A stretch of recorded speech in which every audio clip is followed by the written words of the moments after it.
Okay, well, I'll call the June 25th regular Planning and Zoning Commission meeting to order. It's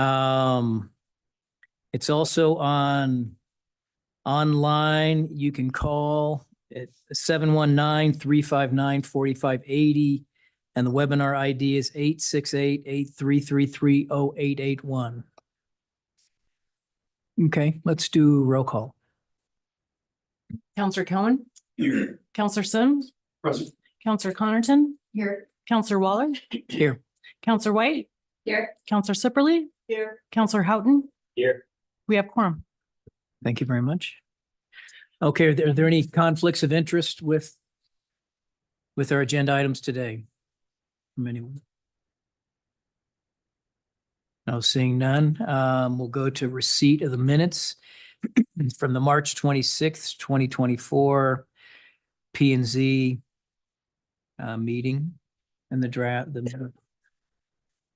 So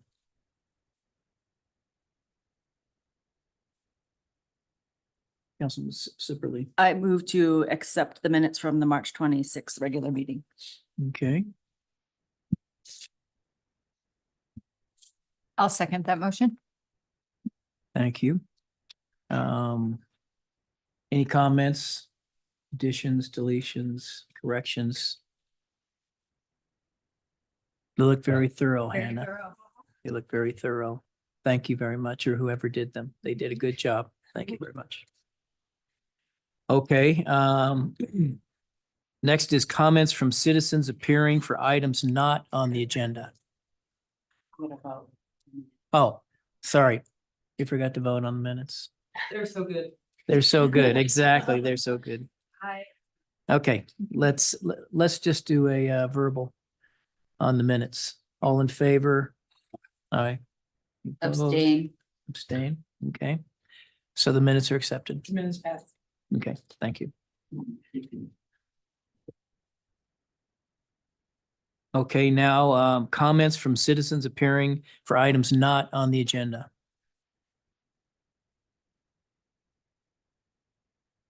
Seeing that there is none, we'll move on to our new items.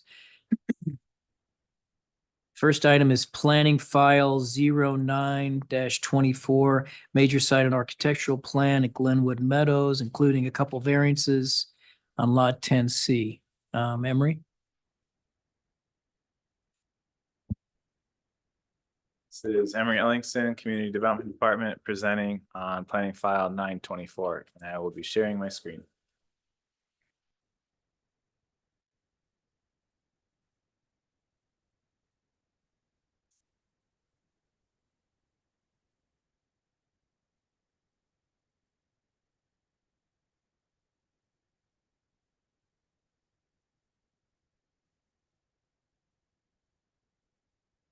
Okay, so this planning file is a major site and architectural plan and associated variances for lot 10C in Glenwood Meadows for construction of a hotel. The owner is Glenwood Meadows LLC, applicant Glenwood H2S, so Homes to Suite LLC.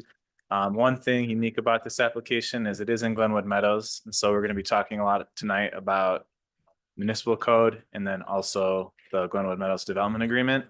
And so for zone, it's in the RE zoning district, which is a city zoning district. And then within Glenwood Meadows, it's called the C4 hospitality zone. So two of those. Lot size is 4.5 acres. So it's a larger parcel and then surrounded. So it's currently vacant. To the south, you have two other hotels. And then to the west, the rest of the stores. And then to the north, Midland Avenue.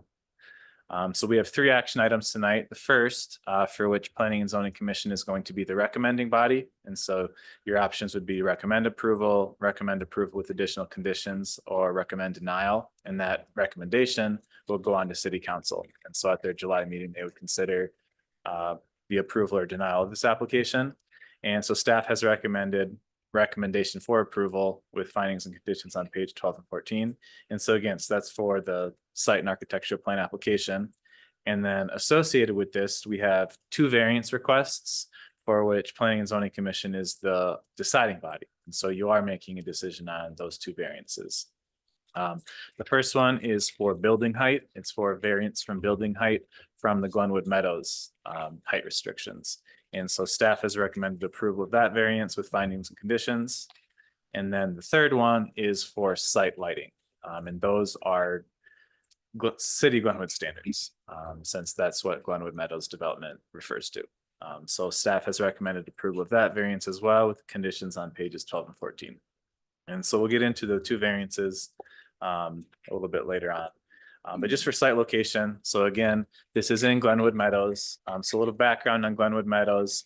I was annexed into the city in 2002, and with that came the Glenwood Meadows Annexation and Development Agreement. And so it, go to the next slide, took this whole area, split it into different uses, planned for the build out of the whole area. And so a lot of it today has been built out. And so the area we're talking about, just in that orange highlighted area, so that entire parcel was originally called the C4 Hospitality District. And it was intended for hospitality uses such as a hotel. And over time, so this is the current configuration of it. You can see that larger parcel I has been now split into three. Two lots to the south have been developed as hotels and are currently operating as. So just to kind of give you, these are all the city zoning districts, and you can see how you have that underlying what you have in Glenwood Meadows. So you have the two different zoning districts, and then just a couple photos of the site. So facing west towards this commercial area, the two neighboring hotels, which were approved in 2008 in a similar, so major site and architectural plan with some variances. This is facing north from the roundabout, Meadows Drive. One aspect of the property, there is a portion of city trail network that cuts through the property. And that is, you can see right there, cuts through the property and then goes under Meadows. And that area operates under an easement that was completed with previous subdivisions. So that's not really an aspect of this application, but it is there on the site. So again, applicant has proposed a 96,000 square foot hotel, 150 rooms, 1 and 2 bedroom suites, and with outdoor pool, picnic space, and meeting space on that ground level. So this is just a colored elevation with materials. So part of the project, the applicant has proposed a future subdivision of that larger lot 10C. That's not an aspect of this application as planning and zoning is considering it. That minor subdivision would be done administratively. That being said, the applicant put their application together and it has been reviewed as if these are going to be two separate lots. And so lot 10C would contain the hotel with associated parking, landscaping, meeting all the requirements for that area. And then lot 10D, same thing, would be a parking area, would be its primary use. The applicant has indicated intended use for a restaurant. And so, for example, with the amount of parking on site, that would accommodate a restaurant of up to 6,200 square feet. But again, for purposes of this application, the idea is that would be a landscaped parking area. But again, the application was put together and it was all reviewed with the intent that there would be a future build out. And the idea would be that, not have site features on there that would not meet the requirements in the future. And again, like the subdivision, any future land use development on that lot 10D would, based on that size, be also an administrative application. So building permit. So again, I kind of described that in that what it would be landscaped area. Just call out something on the, let's see, I guess be on your left. Yeah. Lot 10D, they have not included the building pad in their landscaped area. So the idea is if that were to go away, they'd still have enough landscaping just with what's there kind of on the edges of the property. So just an important note. And then one aspect, and this is specific to Glenwood Meadows, is that you have to have what's called community amenity space. And that's for every 50,000 feet of commercial building area, you have to have a certain amount of community amenity space. And the applicant here has included it on the lot 10D. And it's basically a sloping walkway down to a little garden area. And so because the applicant has the intent of splitting these two lots, staff has included as a condition that the community amenity area would be completed before a certificate of occupancy issued for the hotel, just to ensure that it gets built and not tied to then, the future development of a possible restaurant. And then also too, that would include a seating area such as benches. So that is, again, that's a very specific Glenwood Meadows requirement for that specific space. So again, so for a major site and architectural plan, there are 4 main criteria. One is that it's consistent with general intent purpose of the code, consistent with dimensional design development and other standards of this code. And when we say code, we mean municipal code when it applies, and then also the Glenwood Meadows development agreement. And then 3, it's just that it's consistent with any previously approved land use plan, which would be that Glenwood Meadows plan. And then 4 is that it's consistent with the comprehensive plan. So the first 2, consistency with general purpose and intent of the code.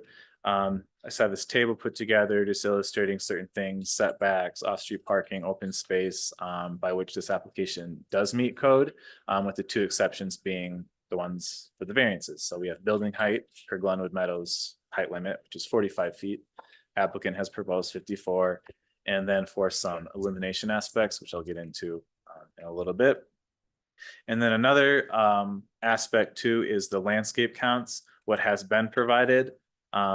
Based on comments from Public Works, there's some areas of the site that Public Works would like to not see landscaping on, and that's the planting strip between Meadows and the hotel. And the reason is concerns about water getting in and damaging the roads out there. And so that would affect the landscaping counts a little bit. Lot 10C would still have a large surplus of landscaping.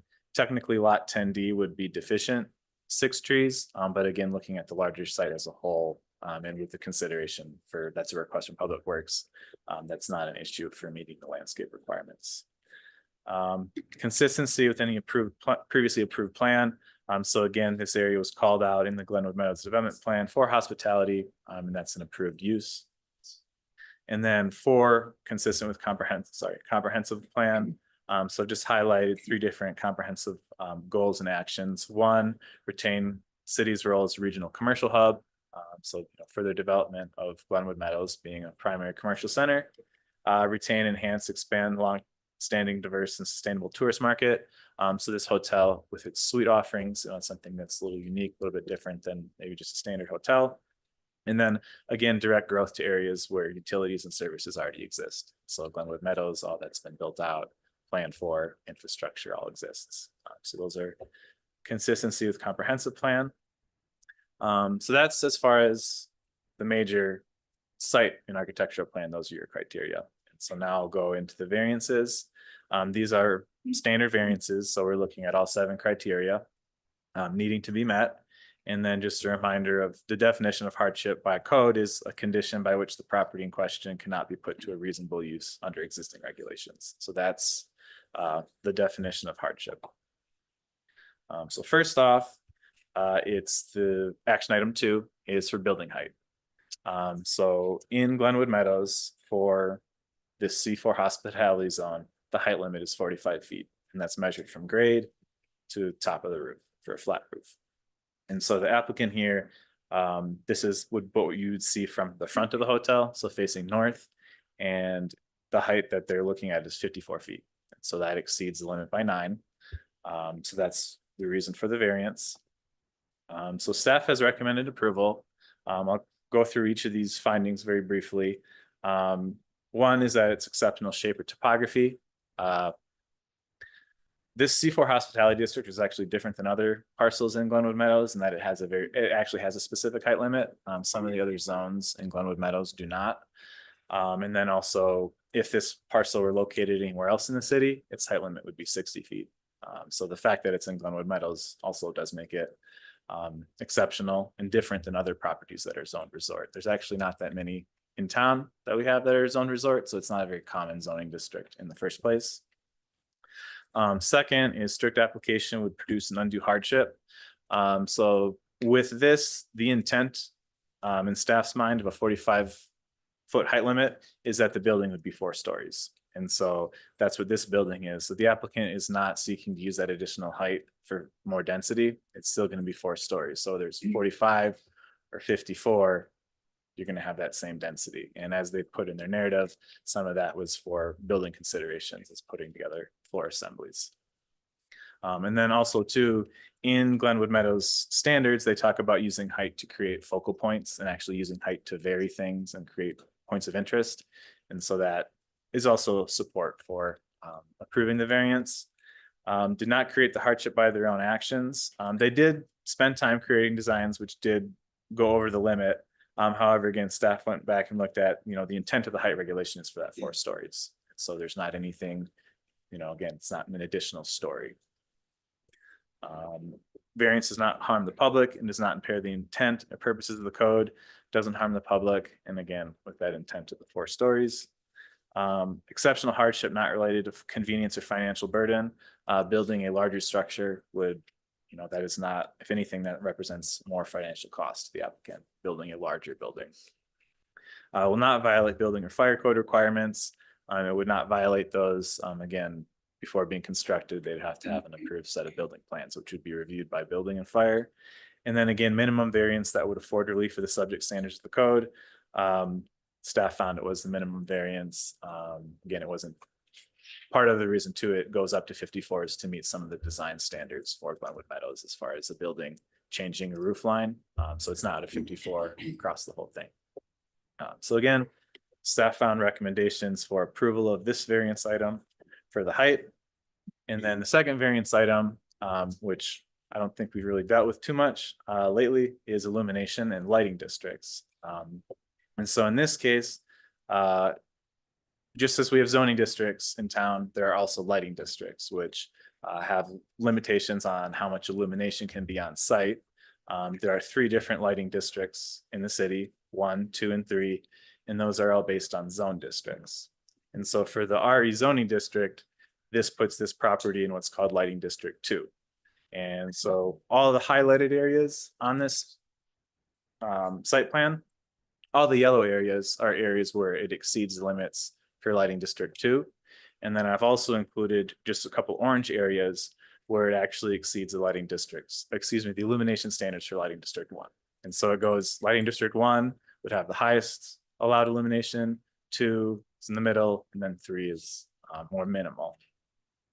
And then again, when you zoom in on the plan, so these are all the numbers. If you see the little black dot with the 2 squares, that represents a lighting fixture. And then these are all the readings. And the way that's measured is in foot candles. And so that measures your brightness and intensity. And the way it works is like this. So if you have a really, really bright source of light and you're only 1 foot away from the surface being illuminated, that results in a very high foot candle value. And then as you go up, it gets reduced. So that's how these are measured. That's how that works.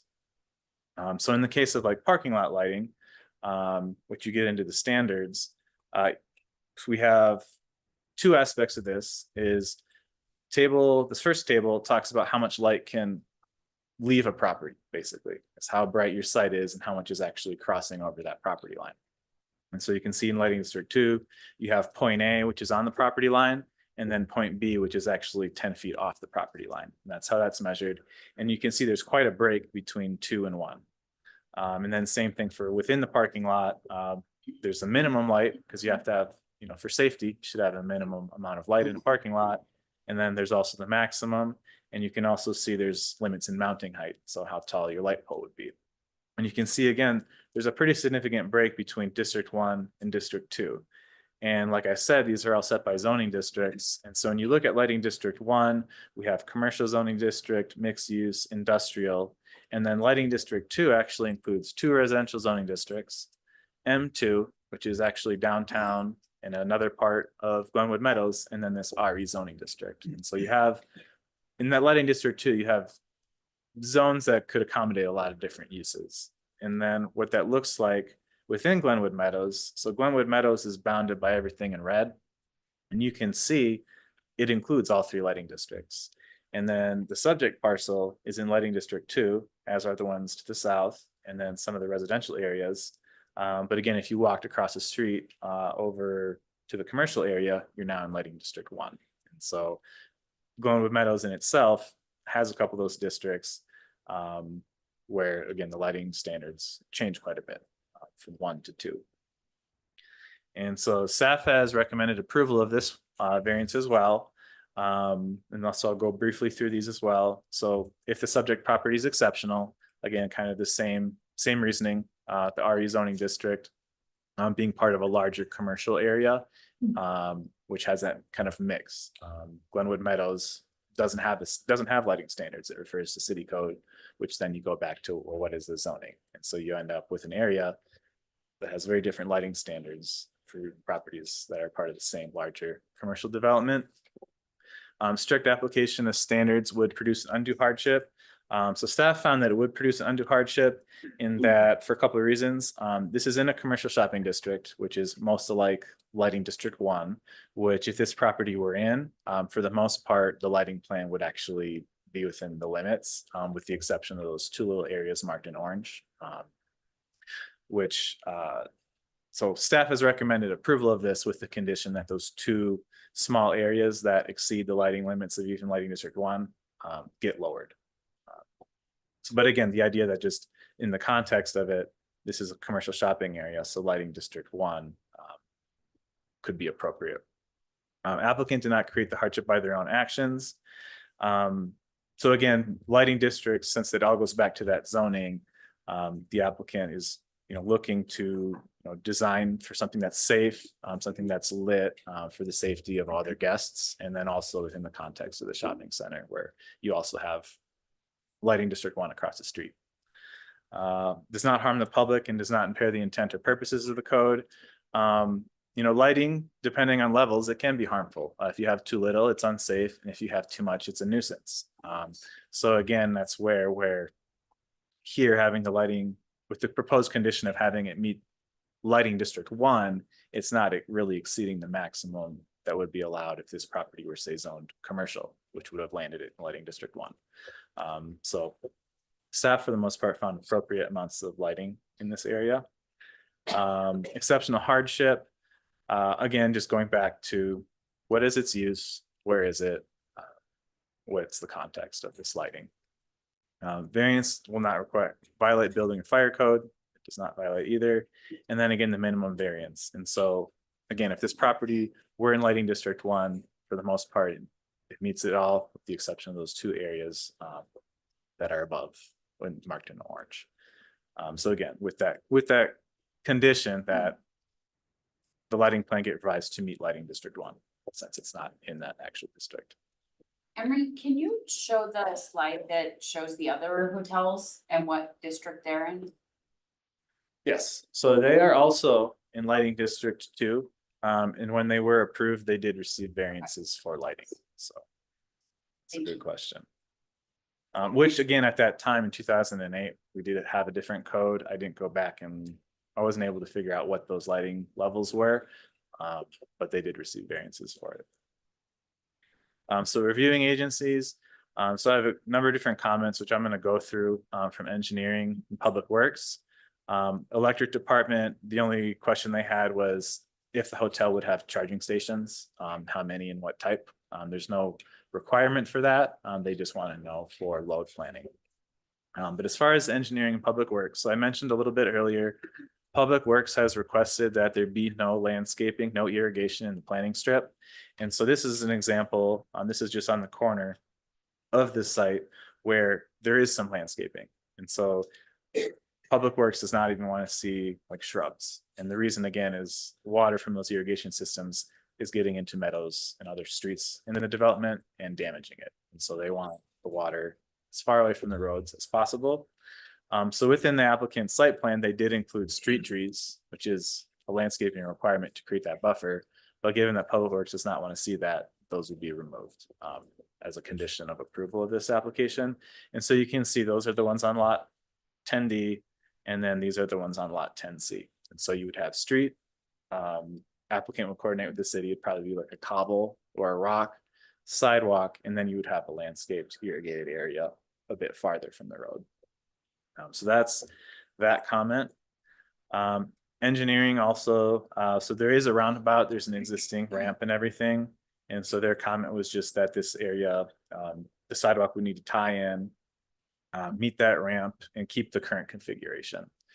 So that's just more of a comment that would be needed to be carried through for final plans and that the applicant not look to change the configuration of where the ramp is compared to the roundabout. And then another aspect So I had mentioned earlier this, when Glenwood Meadows was first created, this whole hospitality parcel was one property. And it has, at one point was split into three. And when that happened, there was an area on this lot 10C that was reserved for a public easement. So it's not an actual easement. What it is, it's what the note says is that the city basically reserves the right to create an easement there. And it was for a bus stop or a shelter. Because again, when this all happened, there was still a lot of planning, like the Rafta Park and Ride wasn't there yet. So there was a lot of different thinking of where things could go within the meadows. Like I mentioned, the minor subdivision would be an administrative application. But staff has recommended that as a condition of this approval, that gets retained through in any minor subdivision application. And so again, nothing's really being created. It's not an official easement, it's the right to create one. And staff, specific engineering, would want to see that just carried through on the property.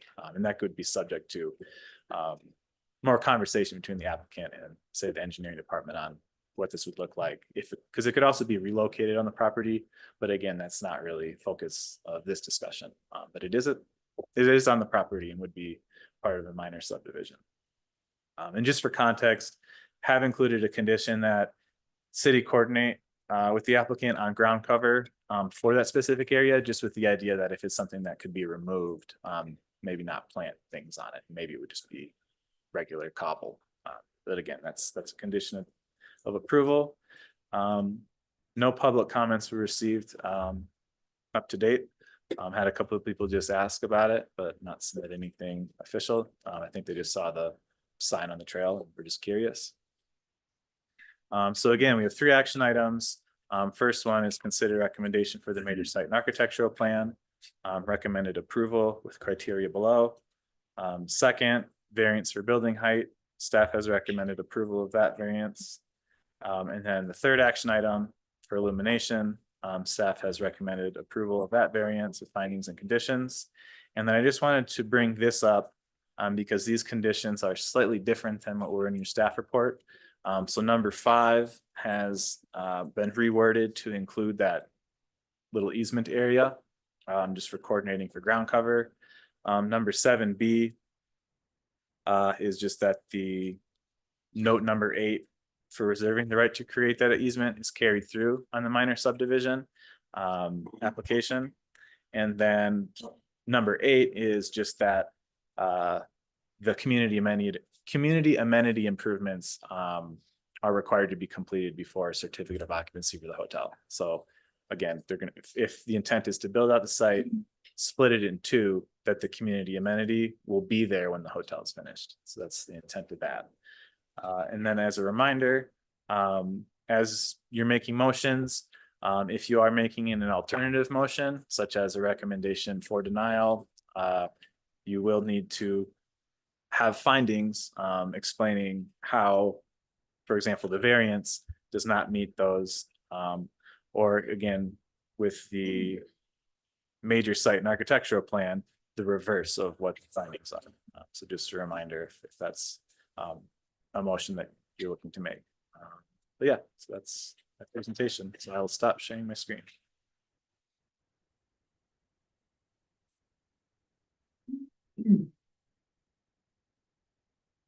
Are you done? Yeah, Okay, that's it. okay. Okay, well, questions from the commission? Commissioner White? Thank you for presenting. So I have several questions, so I'm just gonna go through them all. That community development area that we talked about is getting bumped to the proposed second parcel, correct? Mhm. If that was already in place and they were subdivided, would parcel C meet the requirements for a commute? So that's a good question. So you're saying, let's say the lots already existed separately. You had Right. lot 10C, lot 10D that were both vacant. So technically that community amenity should be on lot 10C. It's associated with Right. the building area. But again, in the context of how Glenwood Meadows planned this whole thing to basically be integrated. Mhm. Staff found that whether it was on 10D, 10C, that was fine as long as it was corresponding to the amount of building area. So like if you built it out and then you built a very, very, tall, large building on lot 10D, you might not have enough community amenity space for the total built area. Which is, I guess, my concern is if they subdivide and then they decide to not build a restaurant, but decide to maybe build another larger building, then all of a sudden we don't have that community development space on C. It's on D, and I guess, so that's kind of a concern I have and a question. And then if in the event that they decided they didn't want to keep lot D and they wanted to sell it for redevelopment, what are the uses permitted for that space? 1 second. So first, I just want to touch on, so the community amenity space, if planning this whole thing and building it out the way it is, it would actually limit lot 10D from going above it without making further considerations on their site. Because if they went and built like a 3-story building, they wouldn't have enough community amenity space. So in a Okay. way, that does kind of cap how big a building could be on lot 10D and still meet that requirement. But it could be another just commercial space that doesn't give us that amenity that we would want, right? 1 second, I wanna share my screen and bring it up. Okay. I like pictures.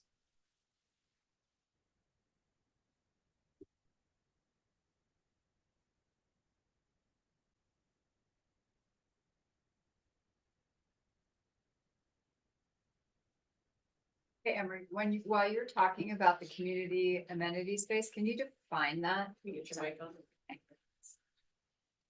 Don't you dare take me. I'm not gonna take your spot. I just, can we just get a definition of what exactly that is? The space, when you say community, is it for everyone? Or is it just for people who are using the hotel?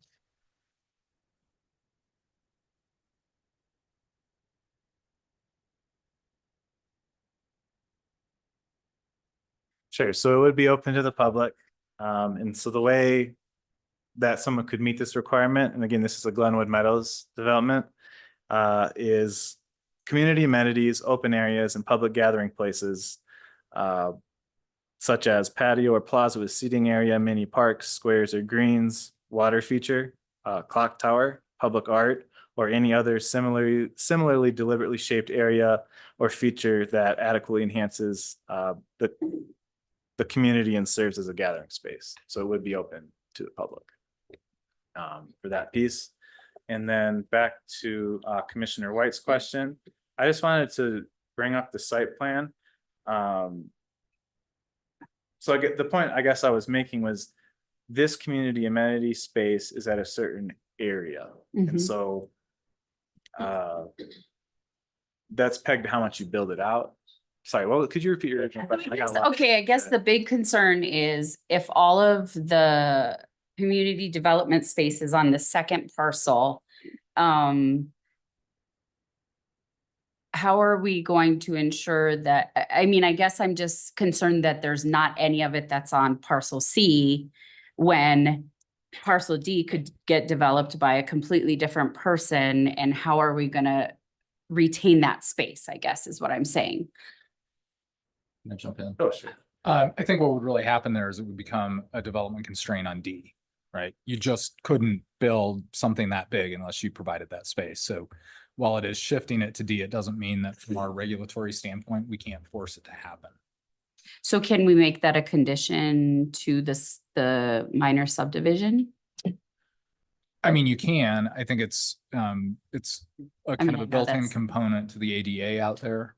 Yeah. So, I mean, certainly we could throw a plat note on to acknowledge that that community space needed to be on D whenever it developed.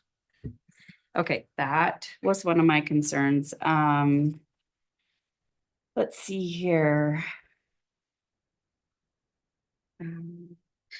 Are there any set like limits on lighting? Like are lights dimmed in that area at a certain time at all? For parking lot lighting, no.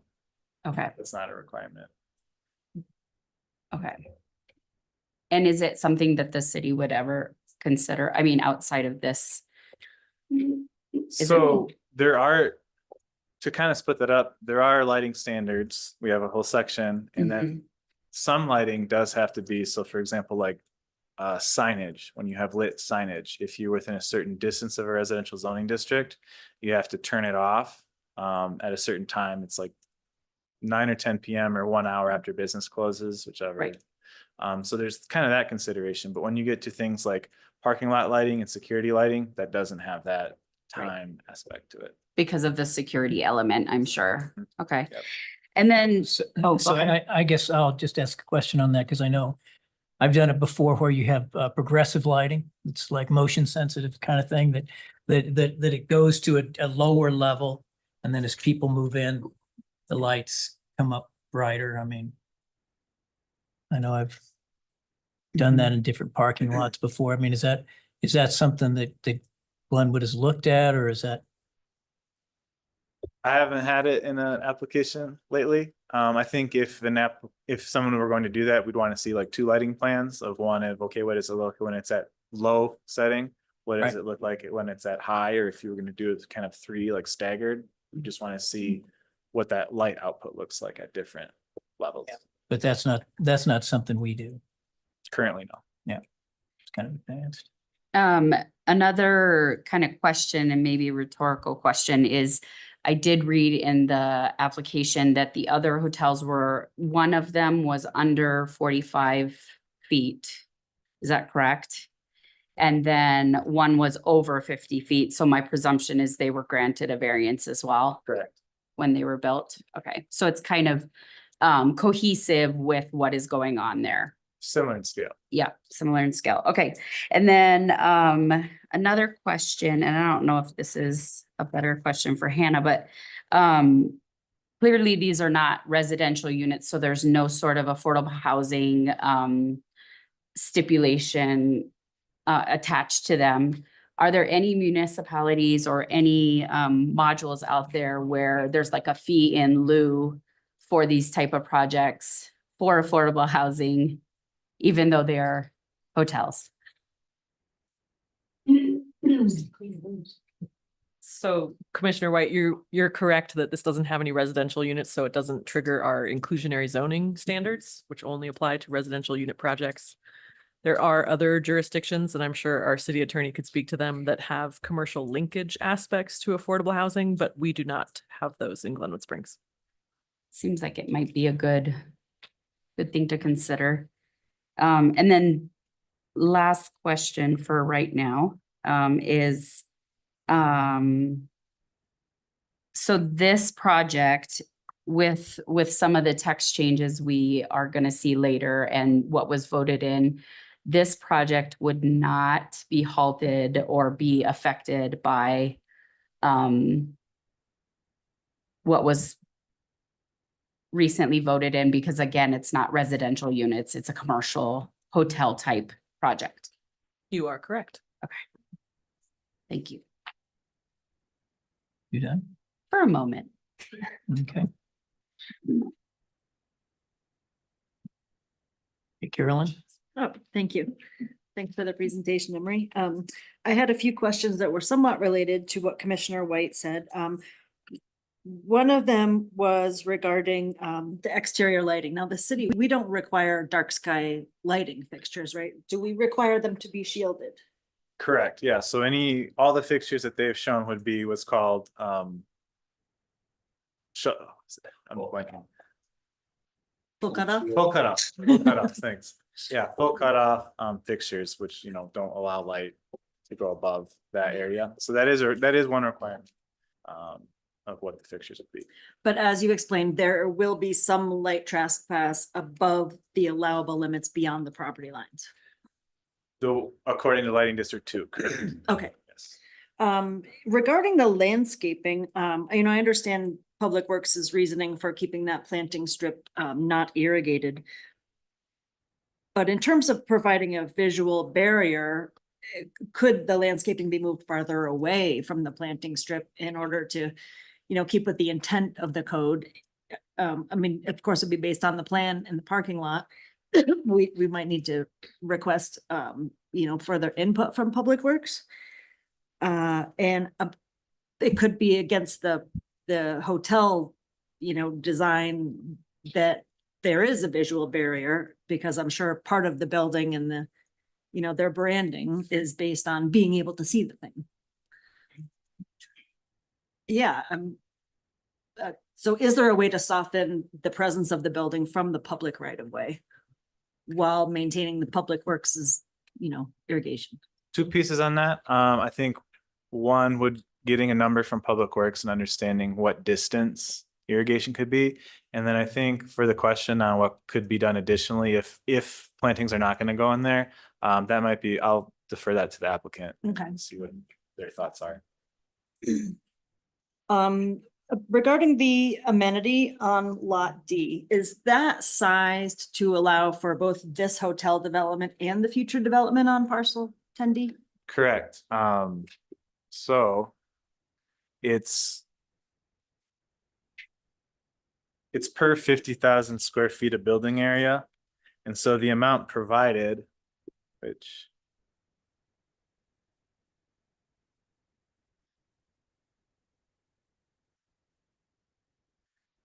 so the amount provided is 2,800 square feet, and the amount required right now for the building for just the hotel is 2,010. And so that extra amount would be for like what Carl's getting at. That limits the build out on lot 10D, Right, basically constrains it. so since there's only the remainder of the current amenity, would parcel D be able to increase the amenity and then build a larger square footage building? At that time, that could be an option, yeah, if they found that they wanted to build like something larger on that footprint. You'd have to Again, increase that. there's the parking too, so there'd be other. If they wanted to go back later and do something different, what's approved now is what they have. So Right, it would there's only so much result, land. yeah. Mhm. So- And I have a question on the elevations, which I don't know might be better directed towards the applicant, but from what I understand and looking at the drawings, there's only a small section of the building that exceeds, that is at 54 feet from. Can you go into that, or should I have? Yeah, the I'll applicant? bring it up. Just a second.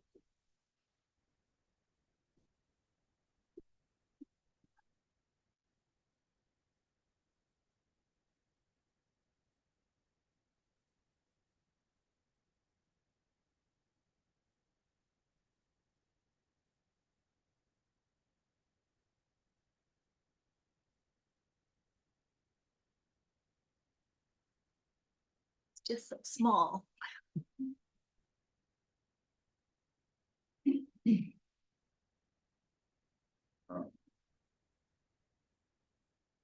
So here, so for this, zoom in, try to zoom in more. So for this north elevation, That's the primary entrance elevation. right? correct. Okay.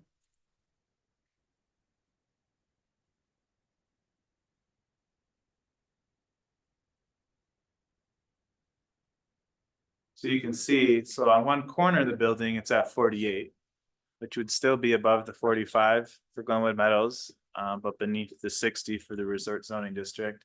And then as you go across the elevation, you can see it does go up, have a little rise, which again, these are design standard requirements to avoid just like a flat, unbroken roof line. And so you can see then it comes up again. And so then that 54 feet would be this top piece right here. And then again, it comes down. So it does vary. But for example, on this elevation, at no point is it under 45, which again is that limit for Glenwood Meadows. Similarly, like on the other elevations, similar pattern. Again, building roof line is broken up to provide that variety, and then it does exceed. So for this elevation, it only goes to 50. So Is the parapet there to hide mechanical equipment? those weren't included on the roof plans, so that the applicant can confirm Okay. where that would go. And there are screening requirements for Glenwood Meadows too, for any rooftop equipment. Mhm. Did you say 48 or 58 on the left side? Sorry, 48. Okay.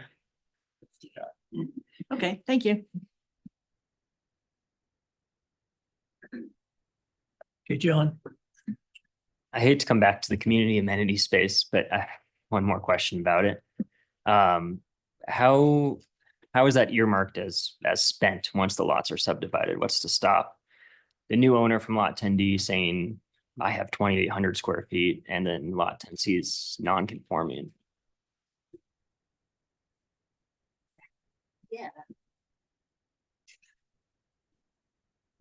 I think underneath the terms of the ADA, I think they would just be stuck on 10D.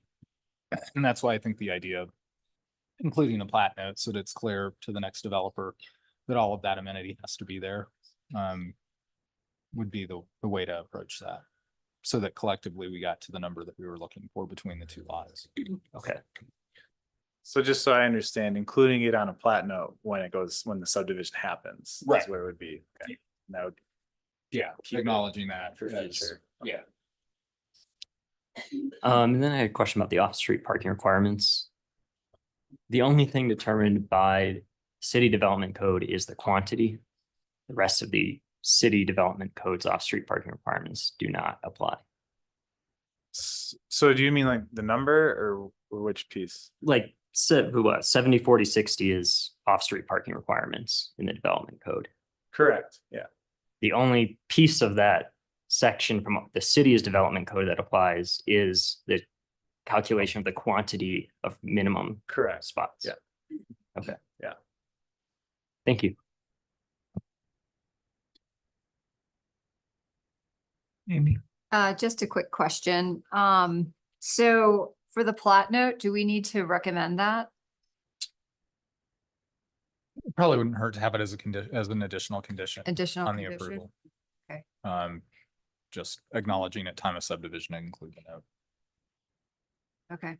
And then, Joy already asked the height question. So the one hotel is 45, the other one's 54. And then, as far as what, 54, 58, 54. One's 50. Oh, one's 50. Ew. Okay. Sorry, excuse my mistake. And then the lighting, I've got to have a lit up parking lot for safety. Thank you. Oh. One more silly question, but on the packet on page 19, the fire department, it was just like a ended note. It just said, fire department anticipates further review during, Oh, that would be final plans application. okay. Okay, thank you. And then I was just gonna make a note, so like on the conditions, condition 7B talks about the minor subdivision plat application to include the note from the previous subdivision, so that'd probably be a good So spot that to- covers it. if you wanted to add it. I think I had asked this and I didn't get the answer. What are the permitted uses on that Oh. that would go with that Uh, parcel D? My presumption is it's very much like what's there, commercial. Yeah, so that would correspond to the C4 hospitality zone. Oh, hospitality. So here, just like a couple, a movie theater, a gym, hotels, outdoor recreational facility, restaurant, retail, personal service. There are some residential uses included in there. Skating rink. So, it's pretty flexible. Okay. So. And never mind, I'm not even gonna ask that question. It's dumb. I never stopped you before. Yeah, I can ask it. I'll ask it. I'll ask it. It's Why not not? a residential, Joy, I promise. There aren't any sort of like bans on certain chain type stores or restaurants, are there? I mean, my presumption is no, Chili's is out there. No, so the only item, which I didn't include in the presentation, it was in the staff report. It is separate, is the applicant on some of the site plans and drawings had indicated a drive-through lane. And so a drive-through lane in Glenwood Meadows for anything that's not a bank is not allowed. So if in the future they wanted to develop Lot 10D for a restaurant franchise that had a drive-through, they would have to amend the Glenwood Meadow development regulations. But again, it comes back to the way it's been planned out and their amount of landscaping, like the community amenity space. Those numbers were calculated including like a drive-through lane. Mhm. If, for example, they chose not to do that and it ended up being more landscaped area, or they shifted the building, you know, that's kind of up to them. But as far as franchise, you know, Right. certain types, no. And then the only other comment I may have is it seems like we've granted variances for height and lighting in the past, and we're considering one now. And so I guess I would just wonder if we then need to amend that Glenwood Meadows plan. Anyways, just a comment.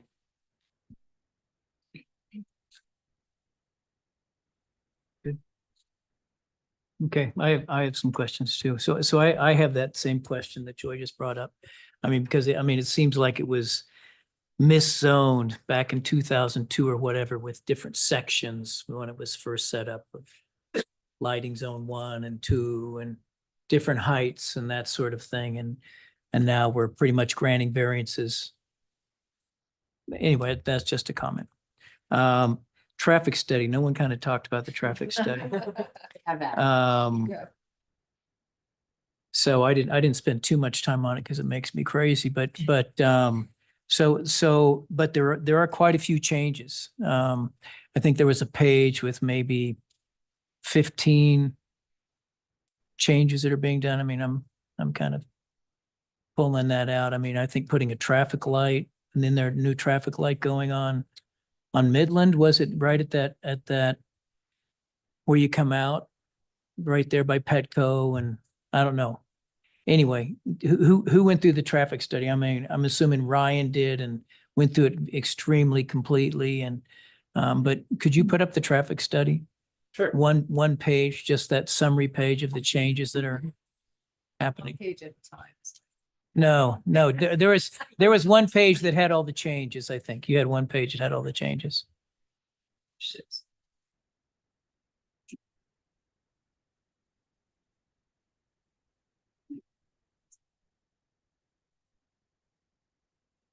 Like the summary of improvements? Yeah. What Page? is that? Like page 10? It's page 10. Okay. Page 6 on the report, page 10 of. This? Yeah. Yeah. Okay. So what are key? I mean, there was one page that had all of the intersections that were looked at. And then the middle one has the improvements. I don't know what threshold needs mean, but Like timing when it's.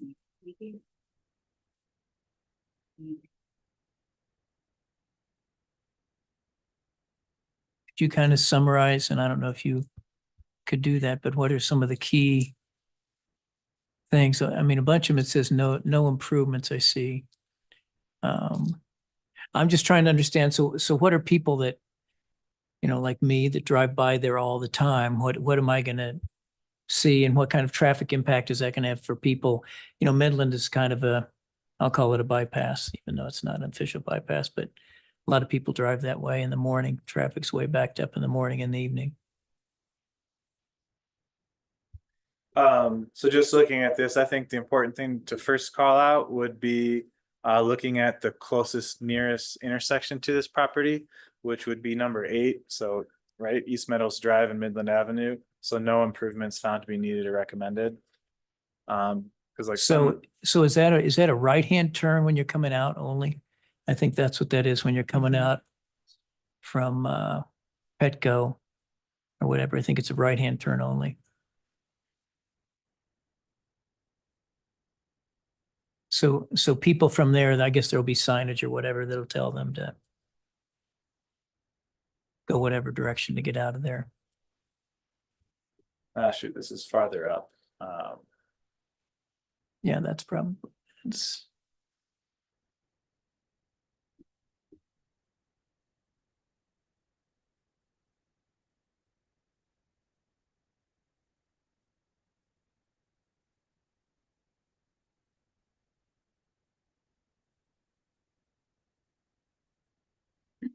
Yeah, and I guess I didn't really go through how much traffic that adds. What is it? 150 rooms, is that the number that we're adding? So it's, I would guess it's probably end of the day and in the morning when people are checking in and leaving. That's probably, Well, to answer your question, there's no left turn. yeah, it's right-hand turn only, yep. Yeah.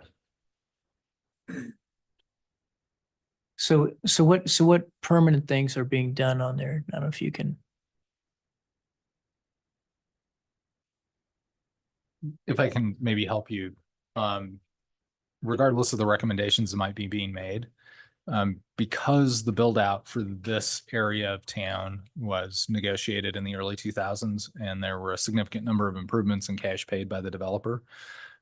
Any of those recommended improvements are not ones that can be exacted from this particular developer, because they already kind of paid their way back then. Whether that was good or bad, as I look back, I have no idea, but it was what it was. So to the extent that you're seeing improvements being recommended, those are probably things that the city might take on at some point in the future, but they're not going to be related to a condition on this application. So the traffic study wasn't really It was- necessary. No, it's good to know. I mean, it's helpful because I think we've been doing a lot of work kind of holistically out there to understand, particularly on the west end of Wilshire, what that interchange should look like, what operates best there, how these ones that are closer down where traffic, like you said, is really tight and flowing. Should this be a left turn? Should we put in a signal? I think it's instructive that it says to, keep this particular intersection that's closest to it as a right out only. So the It is. traffic study has meaning, but it doesn't in the context of an exaction related to this project.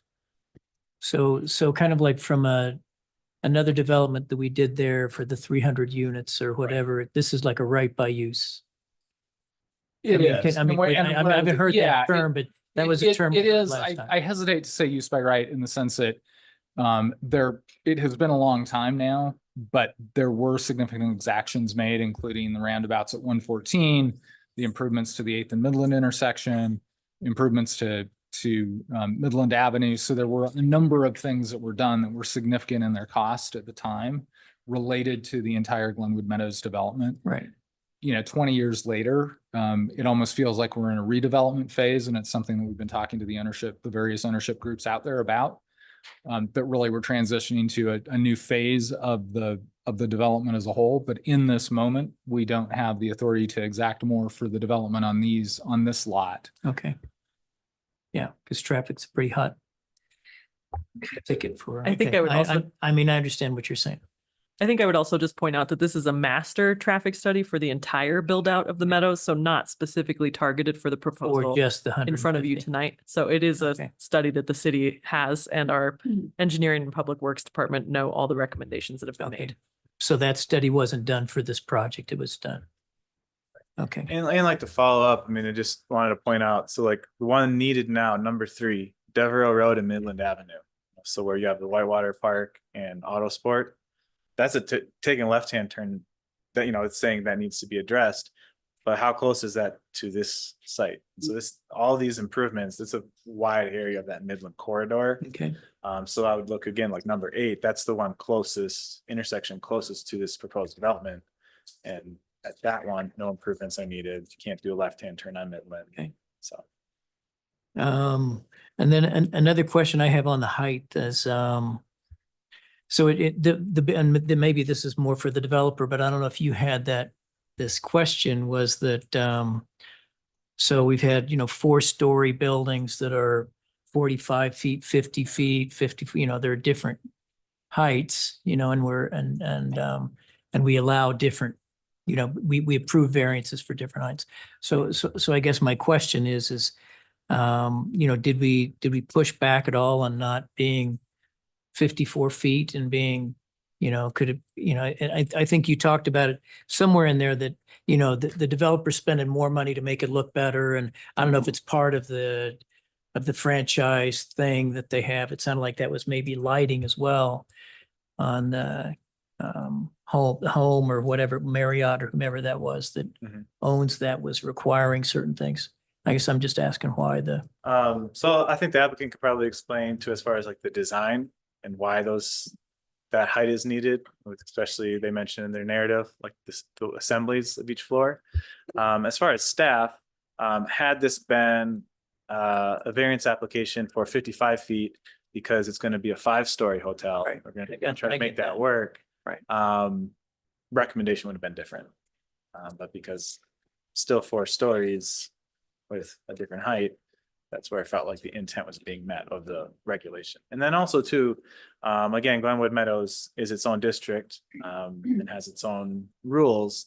Also thinking of, okay, well, in context of, would this be allowed elsewhere in the city? Well, it would, because the resort zoning district height is 60. Again, that's not what's being applied here, but thinking through of the variance request, and what is to the intent of what it is. That's where Yeah. staff. I mean, it's kind of, and I'll throw it to Carl's point a little bit ago, back in 2002, it was approved with these rules, and now we can change some rules, but we can't change other rules. It's kind of, it's Yeah. just an interesting. Yeah, it's an interesting, Thing. we had anticipated when we did this, keeping in mind in 2002, there were no design guidelines in the city of Glenwood Springs. Right. So we were using this as the pilot project to figure out how this stuff would work in an area. And we honestly anticipated full build out would have occurred around the time of the Great Recession. Right. And so everything got delayed. So I think it's kind of fascinating now to be looking at it 20 years later and going, okay, now we'd really like to do away with a lot of this stuff because it doesn't match up with where we've evolved to in other areas. And that's definitely a conversation we're having with like I said, there's a half dozen major owners out there that would need to work together to change the ADA, the annexation and development agreement out there. And we're certainly starting to have those conversations because they recognize some of the limitations as well. And I think another example too, so I'm just drawing from, actually, so one of the different zones in Glenwood Meadows, the C2 zone, which I'll bring up here in a second.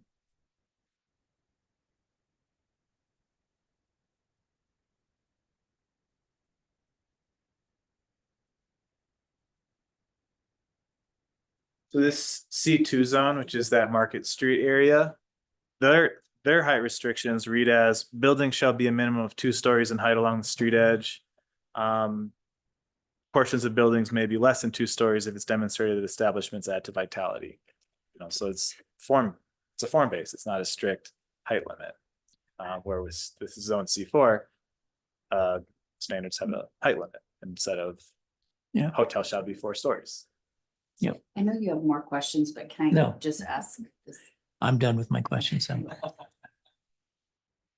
So Carl, are you saying that the code that we developed that set height restrictions at 60 feet was developed after we established this? Not necessarily every Okay. single thing, but as you think about some of the more sophisticated design guidelines that we have, Yeah. particularly after the major 2018 code rewrite, Okay, all of those, our code has evolved, whereas this particular agreement and set of standards has not, because we negotiated it before we had all Right. of those things. okay.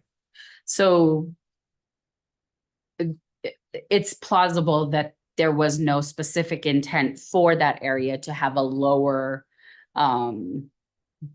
building height overall to like not obstruct views or things Yeah, like I that. think that really, I mean, honestly, at the time, I think we were trying to create some variety and some interest. And recognize that it was, we were having, it's a very large area that we were starting from scratch, trying to anticipate what it might look like. Okay. I think that's really that. I wouldn't say that the numbers were arbitrary, but they were the best guess at the time based on construction techniques at the time. To Emery's point about 4 stories and what that, and 4 stories takes something a little bit different now than it did 20 years ago, frankly. Thank you. Just a quick follow-up, but how tall are those? I know it's a different C zone, but how tall are the residential buildings there? Do you know? The ones along Wilson, Yeah, I don't know. Yeah. Get back to you. Yeah. Stay tuned. Any more questions? Okay, thanks, Emery. Okay, the applicant, would the applicant like to give us your name and who you're with, where you're from? Good evening. My name is Dave Drescher. I'm with LK Architecture out of Wichita, Kansas. I'm here with Mark Lionberger. He's the representative for Glenwood H2S LLC, the applicant. Emily did a very good job of presenting all the details there. So I guess I'll just do more of a summary of or synopsis of some of just the highlights of what a home to and what our home to plans to bring to this community. The home to hotel is basically an extended stay solution for the tech savvy traveler on an economical budget. And their main model type is a 4-story building. That's part of why we chose this type, because fits well into that model. We are bringing, like we've stated before, 150 room hotel. A standard home to prototypical building is usually around 107. So we're bringing more than usual, but it's also to try and fulfill a greater need from what we understand. There's a need for rooms in the community. The site will have 172 parking spaces for the lot 10C for the hotel proper. On the site, the 150 rooms will be a mix of king studios, double queen studios, 1 and 2 bedroom suites. We'll also have a hot tub and pool area that'll be outdoor in the rear of the building. Also accompanying that same area back there will be a grilling and barbecue area for families to gather and use the outdoor space. And the other favorite topic of the evening is well, I guess first I'd like to just say that, on the elevations, we offer, like, the home to design is to have a kind of a more contrasty. It's got nice elements on it, as we might have seen in that one elevation where it's got some deep shadow lines and articulation of the building. But we feel like this attractive addition at the entry to the development with a eye-catching community amenity that will add visual interest for guests and the community. The community amenity will be more or less some kind of, we've got it shown with landscaping around it, but that the main feature of it will still be developed and selected at a later date. But the idea is that it will just be very attractive and something for the public to come out and look at. And it'll be along that path, along the trail, the trailhead there, and it should be a nice addition to the entryway to the development. That's basically the synopsis, without going into all the details that Emery did.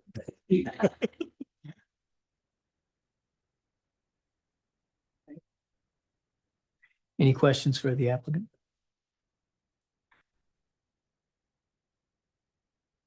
John? I had some questions about the photometric plan. What mounting height are those fixtures at for the photometric plan? Those are anywhere from, I believe they're 14 feet to 20 feet, I think.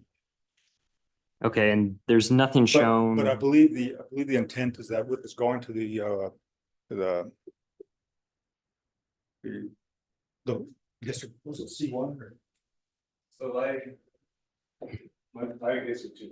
Lighting District 2, but going to the Lighting District 1 by trying to keep it below 7-foot candles. The idea would be to keep the pole shorter, but find light fixtures that offer a better throw without having to increase intensity. And on the portico or at the entry, Yeah, do you have plans for fixtures in the canopy there? Yeah. You do? Yes, there'll be fixtures in there as well. Okay, and that looks like it was not represented on this photometric plan? Probably because it hasn't been designed out yet, but the idea with that, there would be lights underneath that portico share. And then would there be any plan for wall packs on the building itself? Say again. Would there be any plan for fixtures in the building itself, wall packs? Only as necessary. for the most part. The building lighting that, the beacon element kind of stands out as the eye-catching element on the building. But the idea is to use the site lighting to light the area around the building, not necessarily or light packs. Those can be unattractive sometimes. Right, Or most if I of may, them. does anyone else have questions? I have a No, couple you- more. Keep going. I believe in one of the narratives, you know, the difficulty was, or the narrative for the lighting variance, getting more poles you'd run into issues with the landscaping requirements and parking spaces. Is there a reason you couldn't get rid of some of the parking spaces? Because you are above the minimum parking spaces currently, right? You're 15% above, I think. Is there a reason you couldn't put some of that landscaping where a parking space would have gone?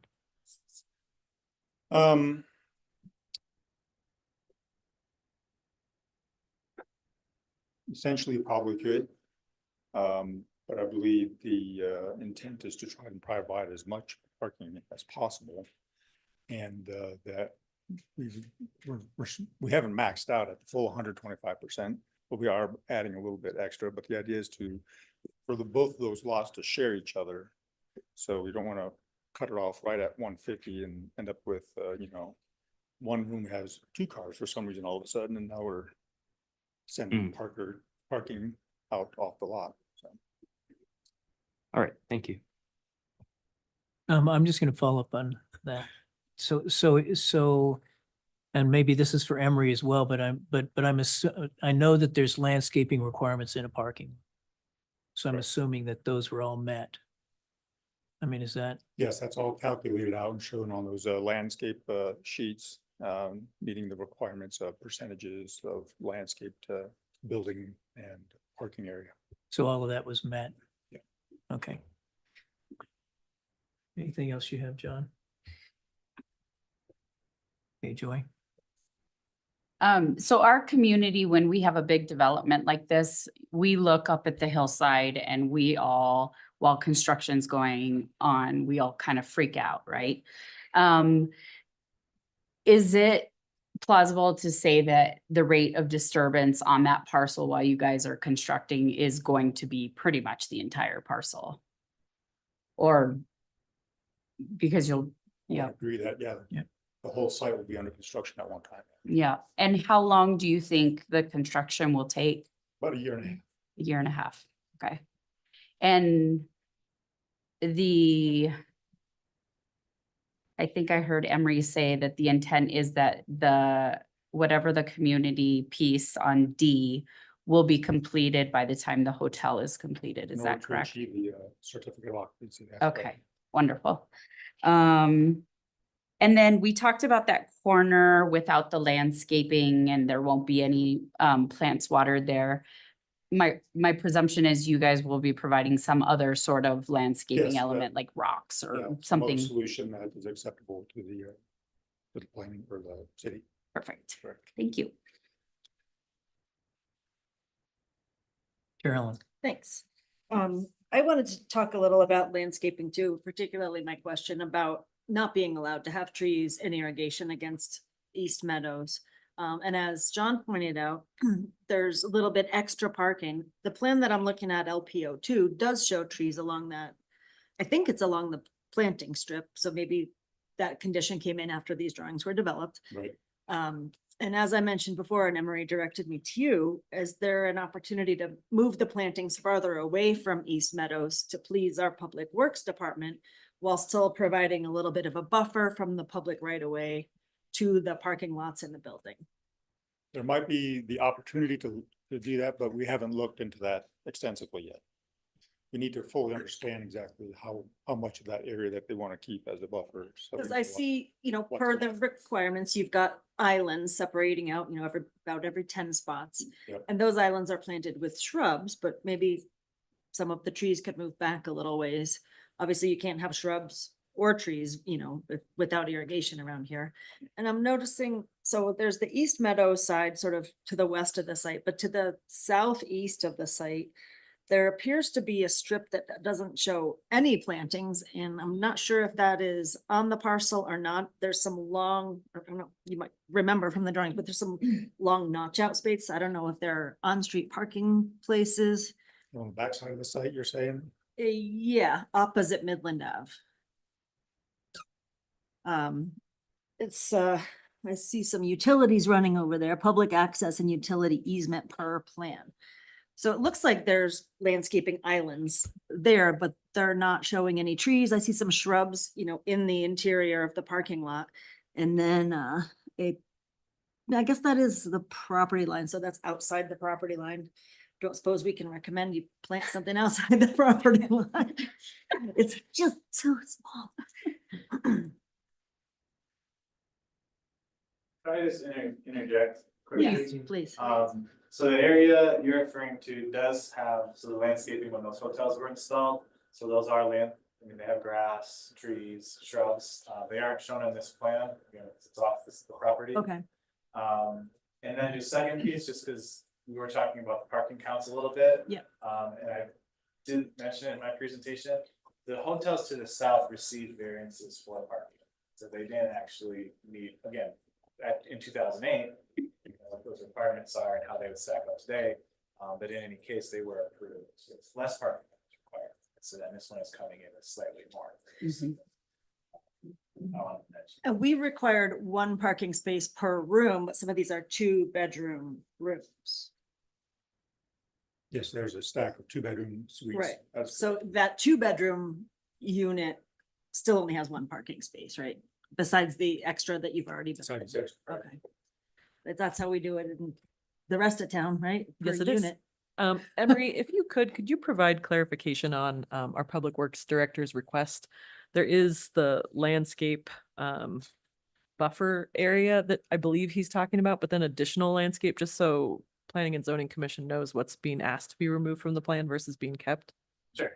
I'm going to share the screen and bring up. Thanks. So if we zoom in, the area, okay, so first starting, here's East Meadows, right of way, and then you hit the curb right here. This is that planting strip, and it's these trees that would be removed. Mhm. And then again, no shrubs, grass, this would probably be like a small cobble, again, working with Public Works. Then you have an 8-foot sidewalk. And then these are also, this is a pretty dense shrub and tree right here, all along this sidewalk. Those can stay. Correct.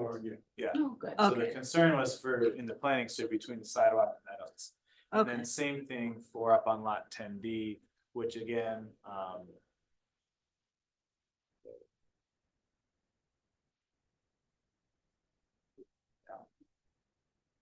okay, here we go. Same idea. These would be removed in the planting strip, sidewalk, connection to the community amenity space, shrubs, here's a tree. So you still have that kind of visual separation from the site to the sidewalk. That's great. Thank you for explaining that. I had another question for you about the reason for the parapet that takes you above the 46 feet up to 48 or 49. Is that concealed mechanical equipment on the roof? Yeah, so the idea is to put most of the mechanical unit towards the center of the roof, which our roof is sloping inward. Center So that main. lowers everything down. And our taller parapets go between 2 feet up to 4 feet. To help conceal that. If there's anything that gets taller than that, we'll study sight lines from the parking lot and probably from East Meadows to see how those play out, but if we need to add mechanical screens, we'll do that as well. Closer to the equipment, but not at Right. the perimeter. Right. Okay. Okay. But I guess I'll just take that opportunity there to talk about where does the 54 feet come from? Basically the 4-story concept, and I think I kind of explained this a little bit in that variance response, is that even if you just go the minimum, like a 9'4", which gives you 8-foot ceilings and about 16 and 19 inches of structure, you gotta have structure. And by the time you add all that up, you're already at 46 feet. Mhm. And that's at a squatty little entryway. You know, you don't want to lobby at 8 foot. I mean, you can, but you don't want it. Mhm. Especially a hotel and the size of the space. Our lobby is very, very large. So you want a nice tall, so we're trying to achieve at least a 12-foot minimum. At the main level. I mean, for our main height, and we'll have interplaying, you know, different soffits and stuff like that. That'll come down as well, but in order to try and achieve that, because we also have to have a ductwork and stuff above there. So we're giving ourselves a little more room in the lobby area to get all of those accommodations in there. Mhm. And then we're sticking to 8-foot ceiling heights for the rest of the floors up. Okay. And by the time if we did all that, our top of our roof slope behind the parapets is at 46 feet. Doing that. Okay. Where we end up getting to 54 feet is that beacon element right at the main entry, which is a signature element of the Home 2 series or the Home 2 design, Mhm. which, you know, and if you look at the Home 2 online, there's so many ways to do it.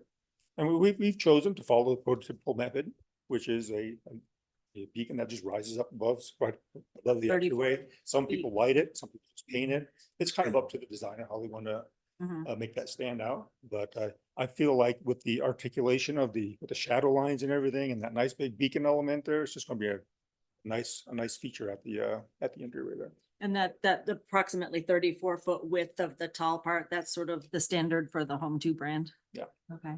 How many of the rooms have 2 bedrooms? Just curious. 4 Suites, 4 of four, them yeah. or 2? Oh, four 2 bedrooms and 8 1-bedrooms. how does that add to 150? There's studios. Oh, okay. Yeah, we got the studios and the double queen suites make up the majority of it. Okay. So just your standard motel room with Yeah. 2 queens in it. Okay. And you had mentioned at the start of your presentation there that this is for like techie long-term stays. Do you have folks who tend to stay here for a week or more for business or something? That is the idea, yeah. Uh-huh. People will be able to stay there, especially in the 1 bedroom suites, you know. Or they might bring the whole family there and stay there for vacation for a week or 2. Are there any cooking facilities in those suites? Yes. Okay. Great. Thank you so much. Amy, My question is going to be extremely quick. Are you gonna have any EV charging stations in your parking lot? Yes, on the back side of the site, Yeah, right- I didn't notice that. I'm right sorry. here. If you look right there. Okay. There'll be about 12 stations right here, and we're holding in the back of our pocket, you know, another 8 stations over here if necessary. Or if they ever want to expand with more stations. Thanks. I have one question. So how does the public access the community amenity? I mean, I hear that there are some of the other hotels, but I wouldn't know how to use them, or I don't know if public ever goes there. How does that work? Well, I mean, I guess if you look at it from that bike trail is down there along East Meadows. And it's just a matter of, it's just part of who comes along East Meadows with the bike or running or jogging. I don't know, I'm planning on staying in Glenwood Springs tonight, so maybe I'll see how people use that space. But maybe there's joggers that go up and down and into that development. Is there any signage or anything like that? Or is there anything Um, that says this is like a pocket park or some, I don't know. We can look into the requirements of that, but I think I think things like that could be added to show that it is a public space. Okay. Thanks. Any other? Oh, another, Well, this is another really short one. isn't that area at the Meadows like a part of like where the fountain is and stuff? Isn't that a community amenity? Yeah. Isn't that what we're kind of talking about here? Right. So, yeah, okay. Just, Can you go to Ultra? yeah, to get makeup from my back. Any more questions for the applicant? Okay, thank you very much. And before we take comments from the public, I've been asked to take a quick little Right. Yeah.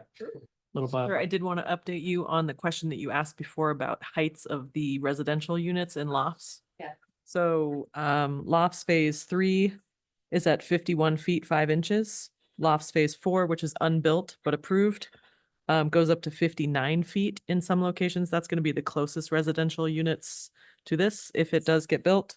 Lofts phase 1 and 2 goes up to 58 feet 8 inches. Okay, so I'm gonna adjourn for 5 minutes. Does 5 minutes work, Ro? Okay.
back in session.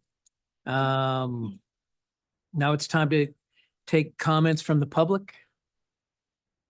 I don't see anyone in the audience here. Is there anyone online?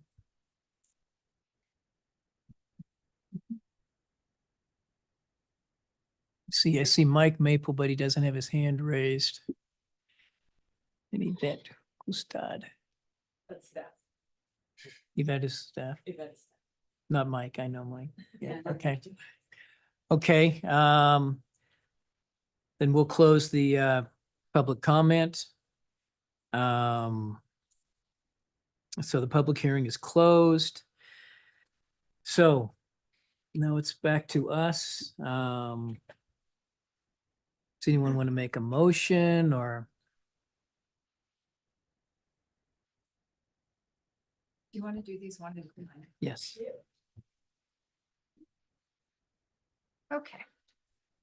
All right, I'd like to make a motion on action one, major site and architectural plan to consider, well, not to consider, to recommend for approval of the major site and architectural plan with the following findings, suggested findings on page 13, 1 through 4 by staff, and pages 12 through 14 by staff, correct? And the note on the plat. Yeah, and then that includes 7B, which would be the note on the plat, correct? Emery? Yes. Yes, okay. So Emery, that includes all the stuff that you sent us anew today? That Amy just went through? 1 second. So the suggested conditions, which would be 1 through 8 on page 12 and 13.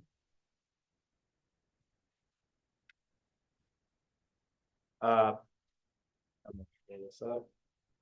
So this would be adjusted conditions.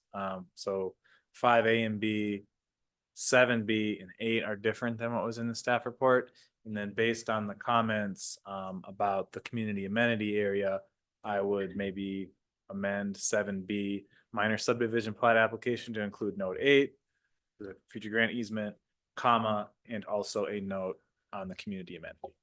Okay, so I'm gonna amend my motion to include conditions of approval that are adjusted 1 through 9. And that's it. For action 1. Is that correct, Emery? Yep. Okay, do I have a second? I will second Commissioner Connerton's motion. Okay. Okay, let's have some comments. Any comments? Discussion.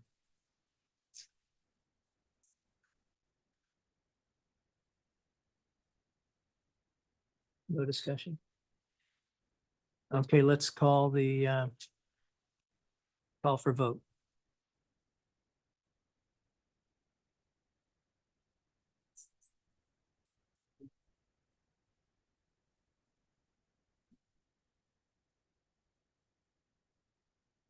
The motion is passed unanimously. Thank you very much.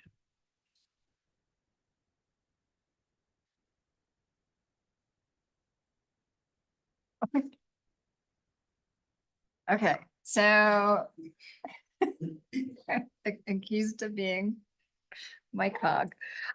So for action 2, the variance request, for to allow for a maximum height. To consider approval of a variance for relief of the Glenwood Meadows Development Standards, Section 9, Section D 13A, building height to allow a maximum height of a build to exceed 45. Oh, okay. Feet by up to 9 feet for a total allowed height of 54 from finished grade.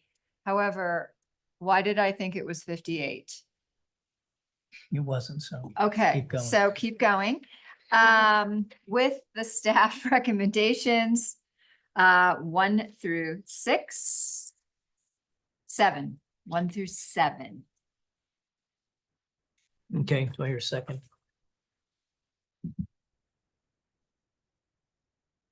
Carolyn, I'll second that motion. okay. Any comments? I'll just make a couple comments. One is that I think Emery did a good job kind of putting this together, and I think the applicant did a good job stating here's it is. And I guess for me, one is that I think where it's located, it's not blocking any view planes. It's down lower, the slope goes up. So I can definitely support this. So. Okay, let's call for the question.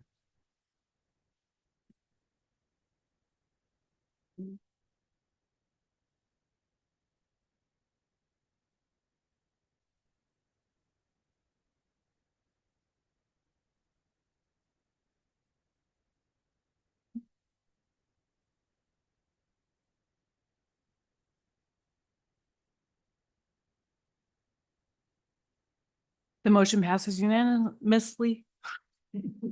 Thank you so much. Okay, we have one more variance. Amy, Okay, so for action 3, variance request to consider approval of variance for relief from municipal code 070.040.100 F4 surface parking area lighting for exceeding maximum light level at grade as described in table 040.11 parking area lighting standards and table 040.10 maximum lighting trespass levels for illumination allowed in lighting district 2 and to allow lighting levels to be no higher than those allowed in district light or lighting district 1, which includes an illumination limit of 7-foot candles within a parking area with the staff suggested findings from staff 1 through 7. Not the orange spots. do I have a second for that?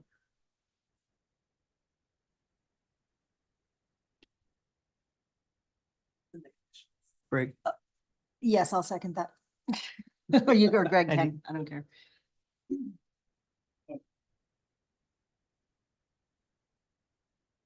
Greg, I second that. okay, there you go. Okay, questions, comments? What Commissioner Sipperly had asked is in the conditions. What did she ask? What about the orange? spot that exceeded. Lighting district 1. Mhm. That I'm looking, seeing the findings. Yeah, I agree with Amy. I think that Emery said that would be, that they have to be at 7. Is that correct? correct, Emery? Yeah, so the condition, and I'll bring it up here and so these orange areas next to these 2 fixtures, those areas indicated exceed lighting district 1. So a condition of approval would be the applicant would have to revise those 2 particular areas to bring it beneath 7-foot candles. So those areas actually. So here on the one on the right, that's an example. So those readings, the 7.8, 8.3, 7.2, those would have to be adjusted to be beneath 7. So there's that area. And then same thing with this one right here, 7.5. So there's just a couple areas, but again, it would be those 2 orange and then the double fixtures. So that'd be. So that was in the amended conditions that you 1 through 9. Correct. That's why you're just not seeing it. Yeah, I know. Thanks. So do we need to change the motion so it's 1 through 9? Yeah, so I'm gonna amend my motion once again. For action item 3, the variance request, everything I had just said a minute ago, but to include the amended conditions 1 through 9. Does that work? Yep. Sir? Very succinct. Hey, I Greg? second the amended motion. Okay.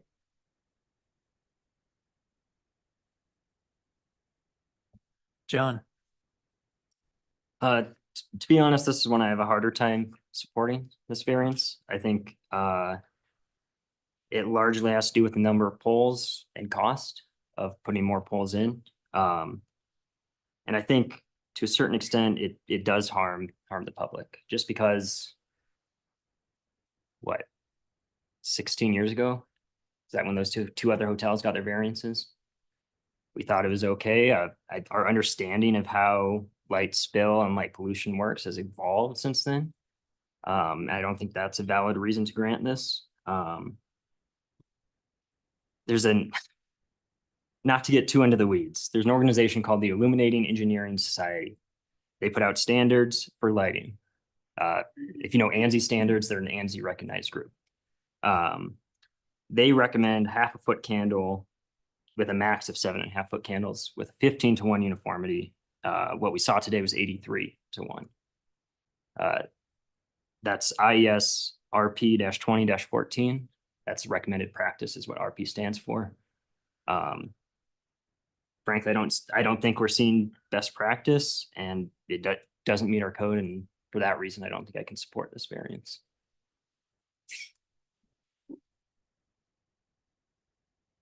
Other comments?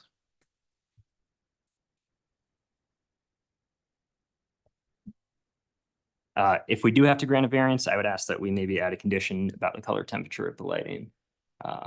Warmer color temperatures generally are less light pollution. That'd be 3,000 Kelvin or warmer. You know, if we must allow more light, it might as well be better light.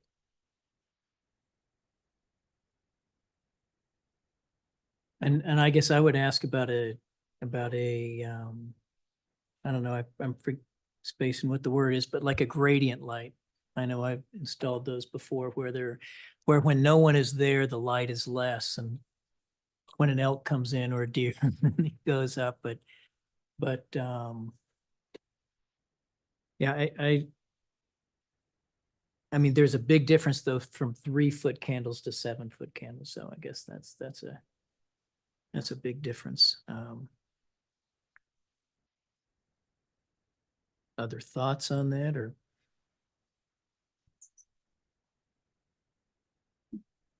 Well, I mean, I do think that the city probably has newer code as to what type of lights go in the candles. Do I think they should be shorter? No, I do think that we'll be putting a burden onto the applicant by asking them to do something that's more expensive that no one else out there has had to do. I don't know. I mean, I don't know what you're talking about. I'm just taking your word for it. I mean, that sounds all like really technical. And so, you know, I'm not a lighting engineer, nor do I ever pretend to be one. I always think parking lots should be really safe, in particular, you know, in that area. So I don't know. I mean, I don't think this is like exceeding what the city of Glenwood Springs is allowing in that area anyway.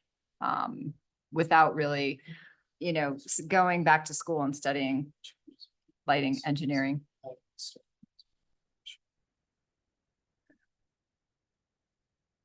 Joy?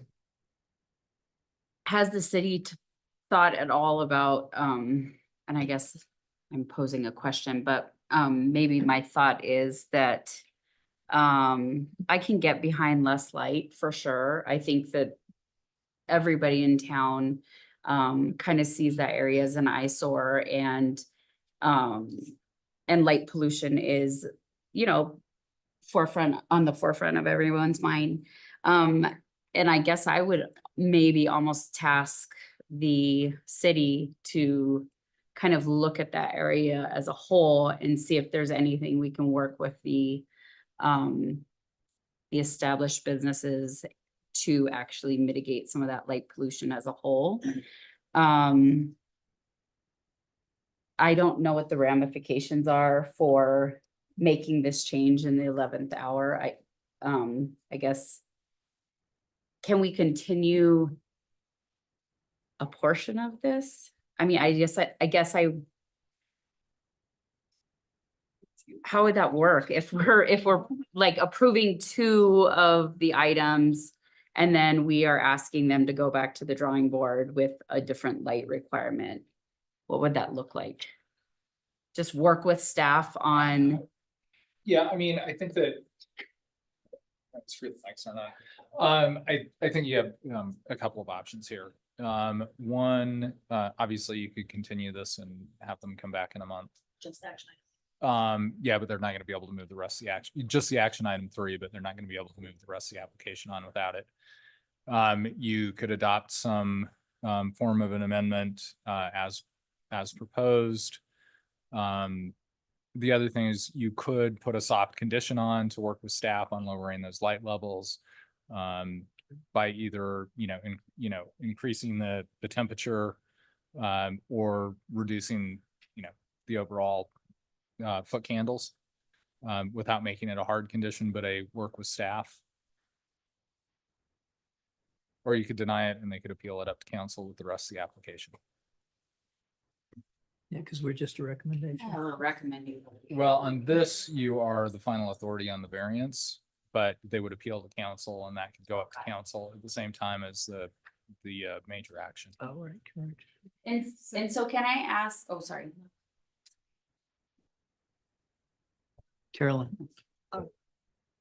I also have had longstanding concerns with excessive lighting in Glenwood in general and also at the Meadows. The area is visible from high up around in the rest of the community, like over on the other side of the river, up at the caves, a lot of our other tourist areas. And I would be willing to consider not approving this variance or at least continuing the discussions to get those levels lower so that we don't have a bright orange sky over Meadows, like getting worse than we already have. Sure. So I was just gonna switch screens since we're talking about this lighting plan. So I'm gonna bring that up first. And then the applicant just had a couple things to mention on alternatives.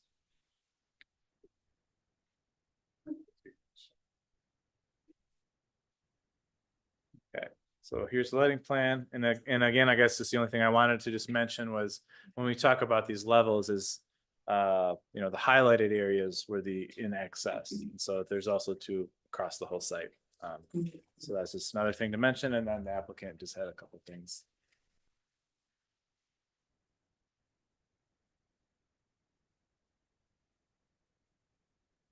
So in regards to the light levels and trying to achieve a lower, staying underneath the 7-foot candles, which is allowed by District 1 light levels. We have no problem with adding poles in order to get all of those orange areas down to 7 or less. I do, but to go to District 2, and I think it was pointed out in one of the responses on the variance questionnaire, to go to District 2 and to not get too carried away with that explanation, but it would require so many more poles, which starts to look like clutter. I mean, it's just poles everywhere. It's like, are we building a hotel or a lighting lot, And it's just, and I think that would start to detract from what the building is trying to stand out as at nighttime. You got this beacon element, but you probably won't even see that anymore because now you see 172 poles everywhere. So I think you got to consider that at the same time too. And I believe the rest of the Glenwood Meadows was District 1, or most of it is this. It's a mixture. So it's not like we're trying to introduce something new in that area. It's just we're asking for our area, our lot, to have some same considerations as the rest of the development.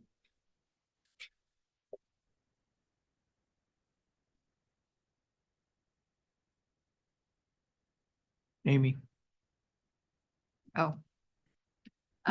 Yeah, I mean, just to speak to that, I mean, then we should, honestly, Target leaves their bullseye on all night. And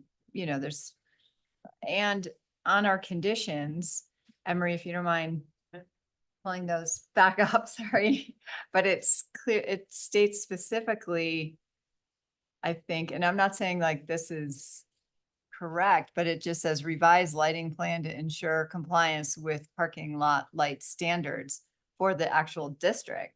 So, I mean, I wouldn't be opposed to approving this, however, also recommending that if the city would like to look at that area in general, and then as a whole, maybe, you know, making that recommendation that the city takes into consideration, like as it grows, there's more light, et cetera, then, you know, it would be kind of a soft landing maybe on this. It's just a suggestion. So I think I'd like to point out just a couple clarifications for you guys. The lighting districts that Emery's talking about, those are city municipal code standards. Those aren't specific to Glenwood Meadows. So those are the standards that apply citywide. And then in this variance itself, they are in lighting district 2, Correct. which they do not meet. But the variance language that Emery has provided is that they meet lighting district 1 standards, which is to not exceed 7-foot candles. So that was kind of Okay, yeah. a compromise that staff has worked out for how this might work, but you guys can certainly amend that variance language to be different if you so choose.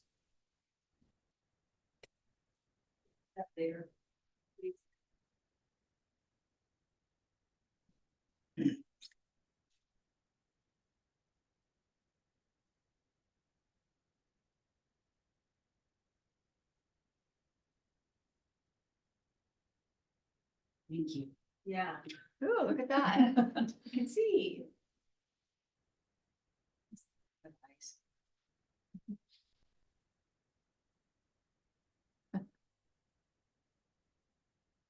So kind of get it set. I guess. Here. So 1, 2, 3.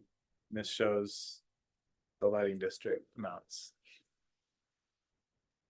And which one is at the perimeter of the lot? So point A would be your property line. Point B is 10 feet off your property line, so going away. And then lighting district 1, when you're at the property line, it's 5, 10 feet away, it's 3. Lighting district 2 is 0.5, 0.2. That was less of an issue than with the parking lot light. Which again, the minimum, there's minimums for parking lot for safety, is 0.3, which this site meets across the board. But then kind of the point of discussion is it maxes it out at 3, and then district 1 jumps to 7. So within that realm in district 1, anything between 3 and 7 would be allowed for those specific areas.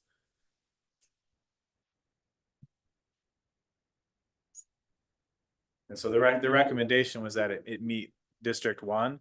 And so there are still, even with the light plan as is, there are areas that exceed 7 that would need to be revised if the variance were approved to allow it to be in lighting, to allow it to be for lighting district 1 standards as opposed to what it's right at now, lighting district 2. So that was the. Okay, John? Well, I had one question for you, Emery. Mounting height, is that a maximum or is that prescriptive? Maximum. Okay. Correct. One thing to consider for telling meet district 1 is that there's probably half the parking lot that's under that 0.7 minimum. So they'd be required to add even more lights to this parking lot to meet the minimum light level at grade 0.7. We're also talking about 105,000 square feet of parking lot, and what we've seen is a plan with 11 poles on it. I just think a better design is possible.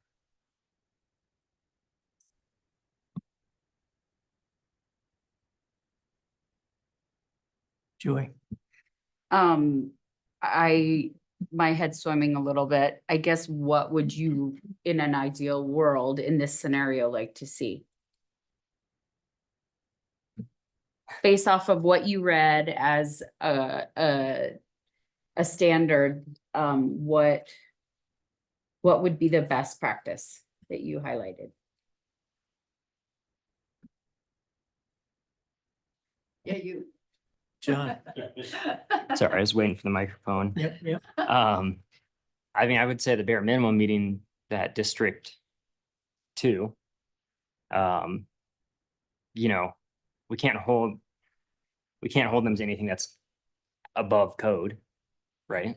I guess if you're asking best practices, it would be warmer light colors. So that's what that 3000 Kelvin number came from.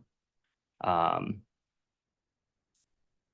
the chairman was saying, motion sensors or photo sensors or astronomical time clock, something that turns lights off when it's daytime, turns them on when it's required. But again, that's, I think, in the weeds. We're not requiring that of anyone else, so we certainly can't require it here.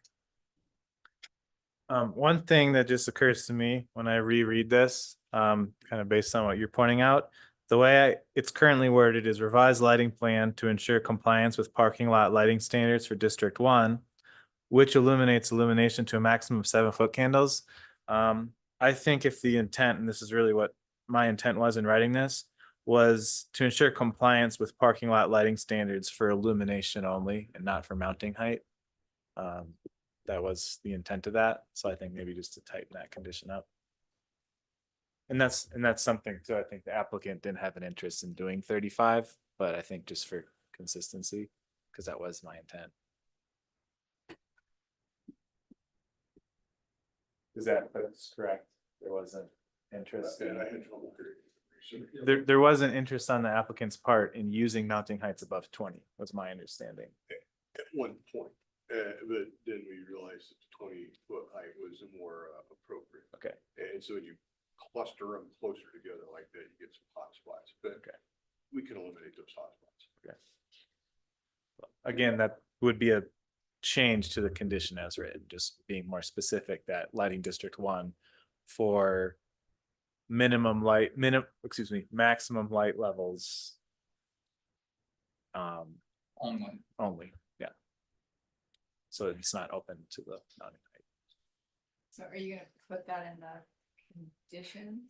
I think at this point, you would have to amend your motion to include that. Yeah. If you wanted to, and then I might suggest that you might take a vote on this motion and see if there's an alternate motion out there to move yourself forward. Yeah, I guess one question I have, so what did you say, John, that there was 12 poles? Is that what you said? 14? I counted 11 poles, and there's some poles have double fixtures. That's likely where those hot spots are. I don't know for sure. Yeah.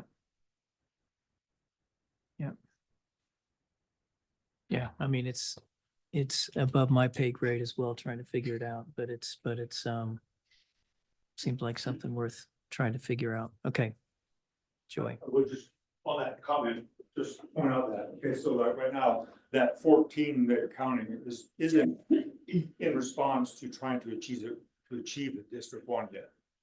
That's just trying to meet brand standards actually at 10, and brand standards actually has a requirement of 10-foot candles that will share with a minimum of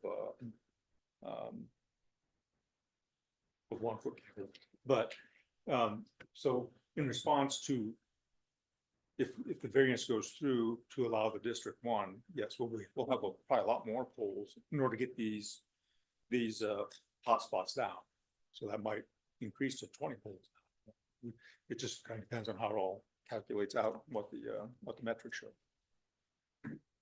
And I think just I'd like to reiterate, the yellow areas are areas that if this were lighting District 1 would be in conformance. The orange areas are the ones that would, if this variance were approved, would still be an issue. Mhm. Clarify.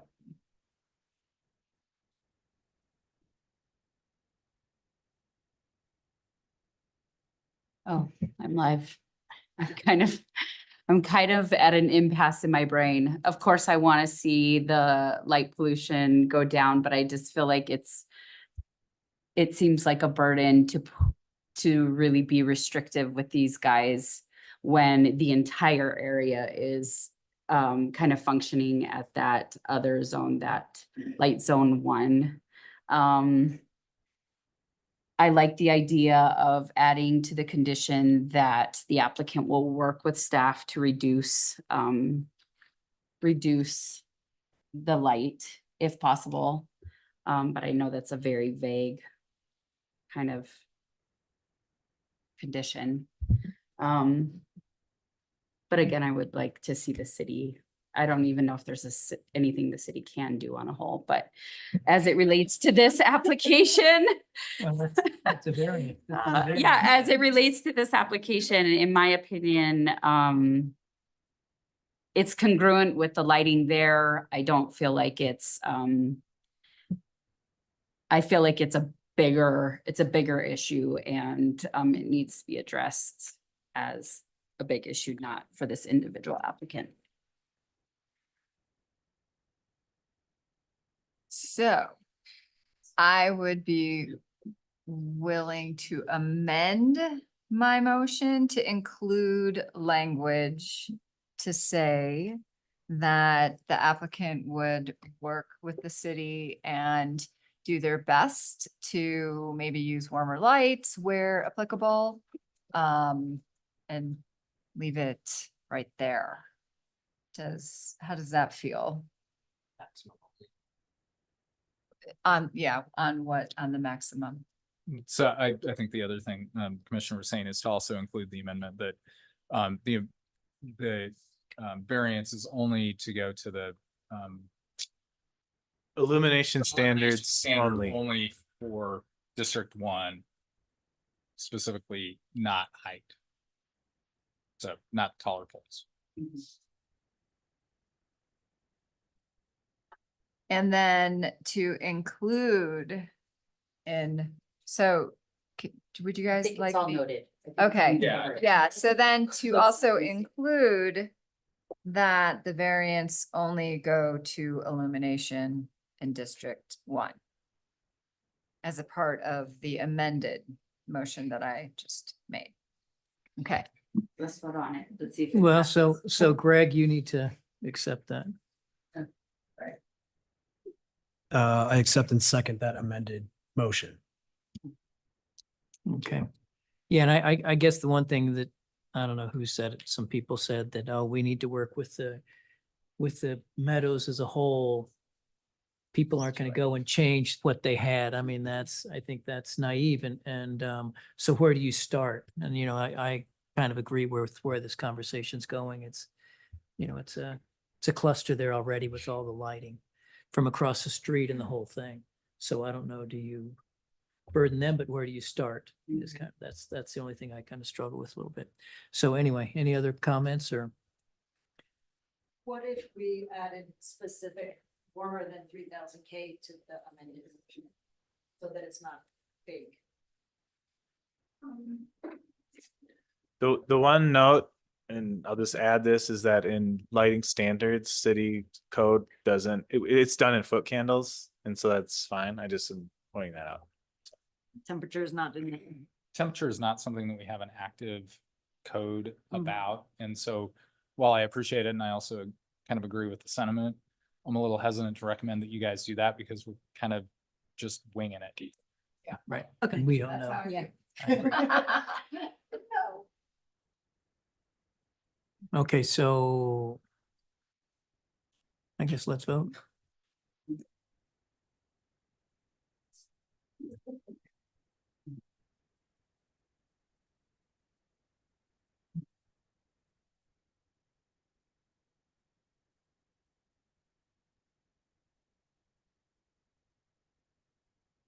The motion passes the motion passes 5-2.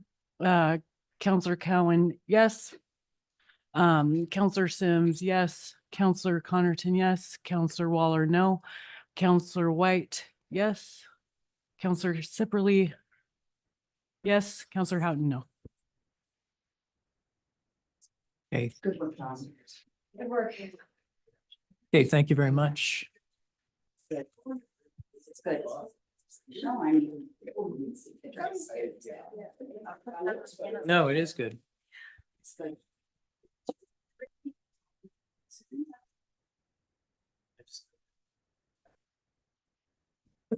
Flyer. No, I do the walk. I hike. So do I. That's where I see you. I work to see you hiking. I was going to get to the point there, right? Just like. That's what you guys are feeling. No, I don't go to Chili's. He said, I work out all the time. I see your guns. Thank you. Thank you. Thank you. Yeah, thanks a lot. Best of luck to you. Yellow dogs. Okay, That's a good. okay, the next item on the agenda is planning file 10-24, title 070 code amendments. Hannah. Good evening, Planning and Zoning Commission. Great, we have another kind of big item for you tonight. So I hope you guys are awake and let me know if you need to take breaks. There's no lighting. We're not discussing lighting in this application, so we're gonna pivot. Noted. So I'm going to give you a little bit of background on this most recent round of code amendments. There's a little bit of some special items of why these are coming before you tonight, which includes our April 23rd, 2024 special election that amended our city charter. You guys are probably aware of that, the ballot that passed by the public. So it had several components that don't match up with our current code. So the effort to bring it into compliance tonight is what we're doing. So I've highlighted the components of what changed for the charter here in these bullet points. So we're looking at annexations. Any annexation is now requiring a public vote. Any housing on city-owned land also is requiring a public vote. Any city-owned lands require a public vote to sell or convey.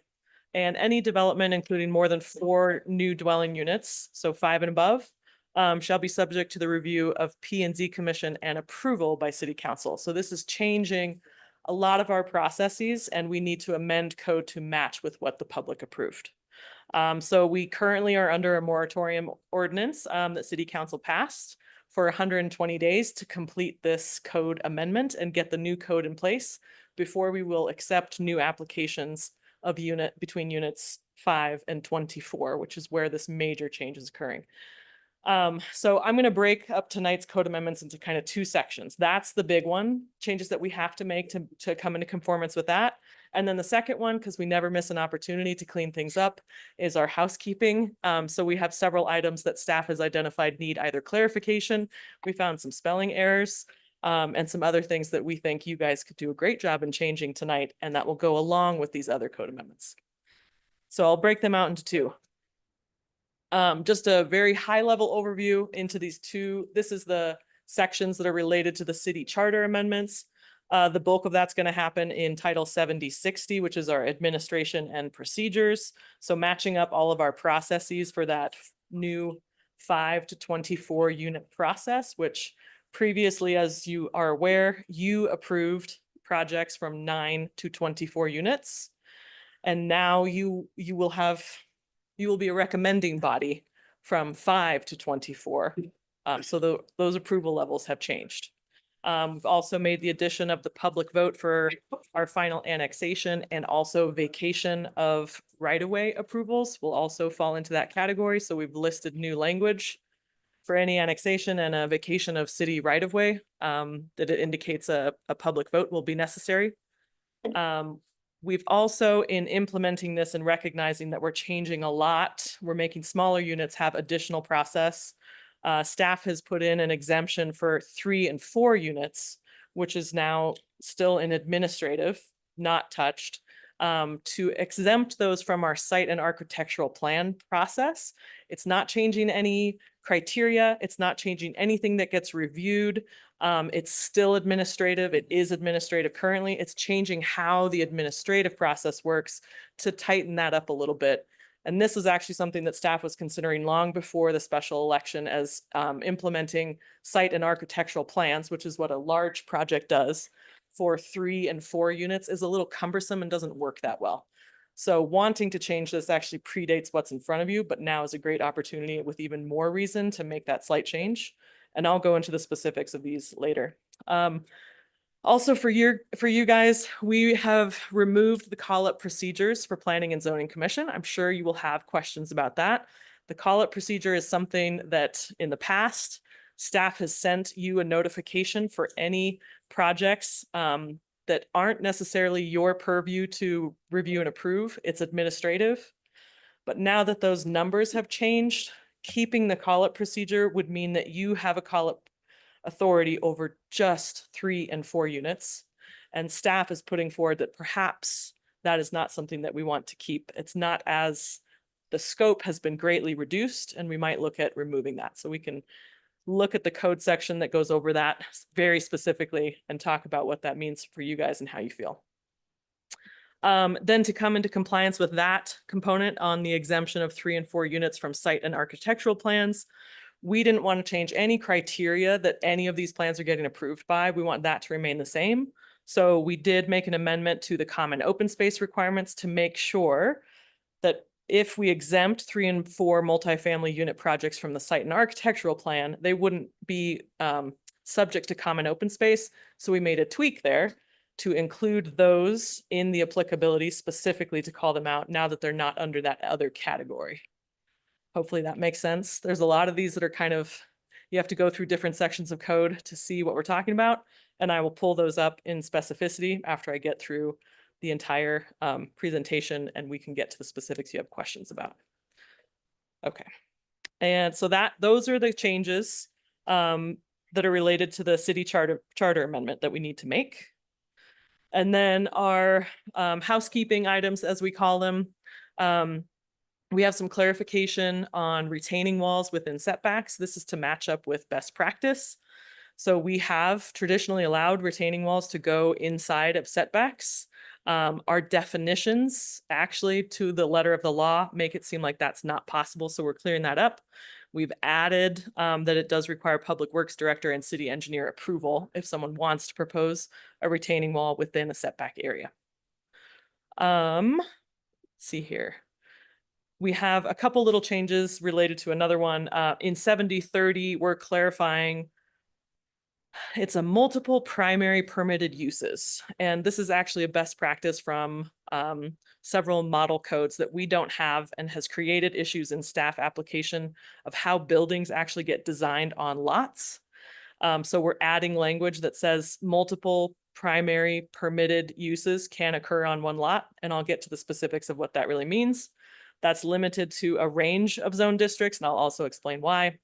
Also under this section, we had an ordinance 2023-06 that extended retail marijuana hours. And so we are changing our code to match that.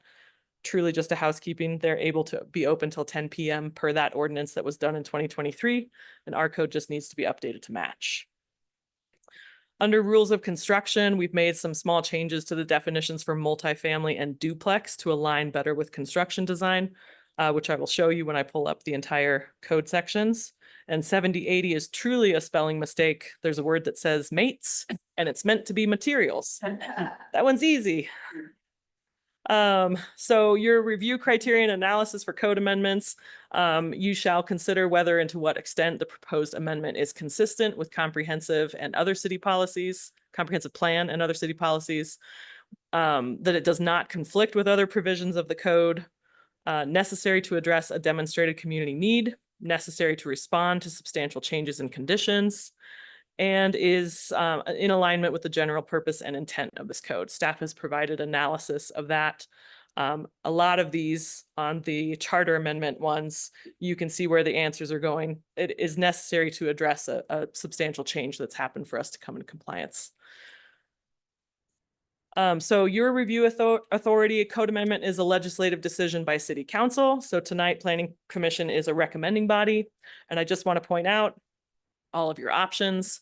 Planning and zoning can recommend to approve, deny, or continue all of the code amendments or only some. So if there are ones in the housekeeping that you don't want to move forward, that's certainly an option. On the ones that are meant to address charter amendment needs, I'm gonna, if you have issues with those, we're gonna push that to Carl to answer.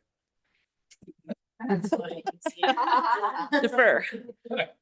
So staff recommendation and suggested findings, staff is recommending approval of these code text amendments to the sections listed there, with suggested findings on page 10.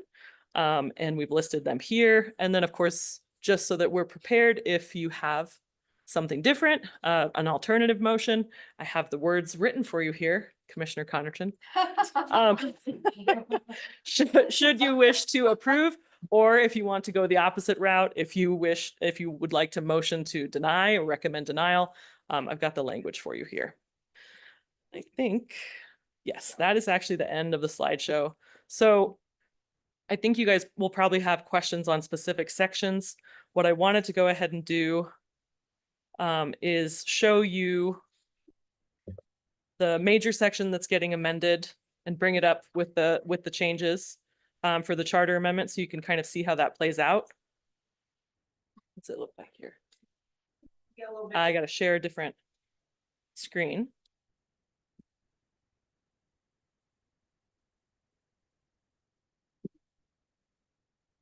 And I will zoom in so you guys can see it better. And the reason why these are highlighted in your staff report is just so that you can identify where all the changes Very are. nice. Yeah, yeah. That will Nothing about actually, This is tedious. yeah. Tell me about it. So we've got it. So this is 70, 60, 50. This is the bulk of where our development permit processes are, and the code that staff looks at of how we bring a project through, depending on its authority of who's approving it, who's recommending it, and if it's just staff. So this is for site and architectural plan. As I mentioned, staff is putting in an exemption for 3 to 4 multifamily units from site and architectural plans. You can see this is on number 5. There is an existing exemption for single family detached and 2-family dwellings. So we have currently, those are exempted from doing the site and architectural plan process. They just go through straight to a building permit process. Same criteria is reviewed, same code requirements. If a variance pops up in that, then it automatically kicks them up to you guys. So none of that is changing. Really, the difference here between a building permit and a site and architectural plan is sometimes 4 to 8 weeks of having it go through planning first, planning staff, and then moving to the building permit. But what we're finding is for those smaller projects, we really don't need that amount of time, and we can do it in tandem with the building department and still meet the same standards and tighten up that timeline a little bit for these very small density projects. So that is the main focus of exempting it from site and architectural plan. It is just a process tweak. Like I said, no density changes, no criteria changes, no standard changes, no authority changes of who's approving the project. It's just reducing that a little bit. Then we get into the ones that are really necessary to change. Table 60.2. This used to say site and architectural plan review. So it had all of them: residential, mixed use, commercial. What we're finding now is this is probably the path of least resistance to change the thresholds that we have, which are administrative, minor, and major. The changes from the special election only apply to residential units. So we've split the table into 2. So this is the residential site and architectural plan review thresholds. And if you go down, we have then put in a new table that is non-residential site and architectural plan review thresholds, because really there are no changes when it comes to that. If you don't have residential units, you're still staying. P&Z will still look at 10,000 to 30,000 square feet of gross floor area. Staff will still look at anything under 10,000, and city council is only taking a look at things that are above 10 acres or more than 30,000 square feet. Those thresholds aren't changing, so we brought that table out to kind of note that things are different, because we still wanted to maintain administrative, minor, and major, because there's a lot of other code sections that pertain to that. We don't necessarily need to change it. So on the residential side, you can see under the administrative site and architectural plan, because we've exempted 3 and 4, and 1 and 2 units were already exempted, we've removed 1 to 8 new dwelling units. That's what staff was previously allowed to administratively approve. And we're saying not applicable anymore, because 1 unit through 4 units will now just go to a building permit process. Looking for nods. Okay. And then you can see here under the minor site and architectural plan, we're still going to call this the same thing. But now, instead of P&Z being a approving authority for 5 to 24 or 9 to 24, excuse me, you're going to be a recommending body to city council for residential minor site architectural plans. From 5 to 24. So you'll see actually more applications, because your threshold has been lowered. It was 9, now it's 5. but you will no longer be the approving authority on those. So we've made that change in the minor site and architectural plan. The major site and architectural plan obviously remains the same. That was above 24 units anyways, which you have always been a recommending body on, and then city council makes the final decision. Any questions on this piece here? Okay, wait, nope, we got one. Good, I can take a drink of water. Joy.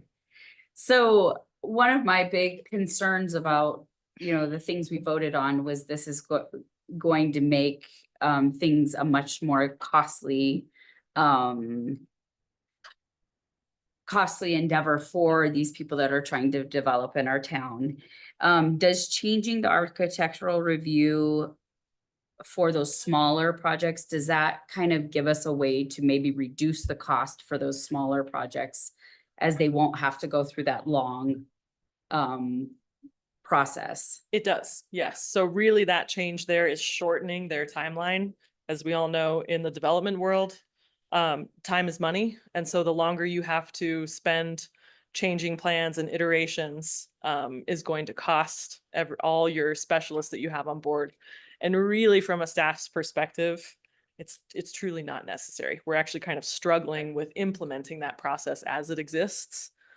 So yes, it will shorten it. It doesn't, you still have to meet the same standards and criteria. So the things that you have to pay for are the things you have to pay for, but you're going to get there in a quicker timeline. Right, and you're not having to hire all those experts to help move you through that process, that long elongated process. Yes. And so I would just say bravo for coming up with a way to offset some of these more costly changes to housing. Good job. So Okay, I sorry, have, that I was have, a comment. I have a question on it too, is it, or comment. I mean, I think it's great. And, but I guess question I would have, looking at our public as we have, so there's no public input. So let's say I had a lot that's next door to some place that I owned and someone wants to put in a fourplex there. I would hear nothing about it. It's not posted. It's not anything. They would just apply for a building permit. It would be an administrative process, and maybe you would determine.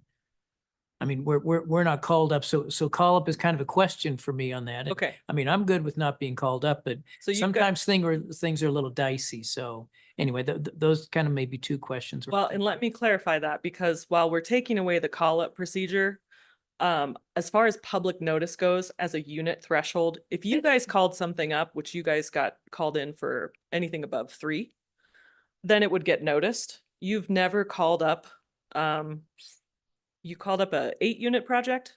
Nothing's ever been called up below like Right.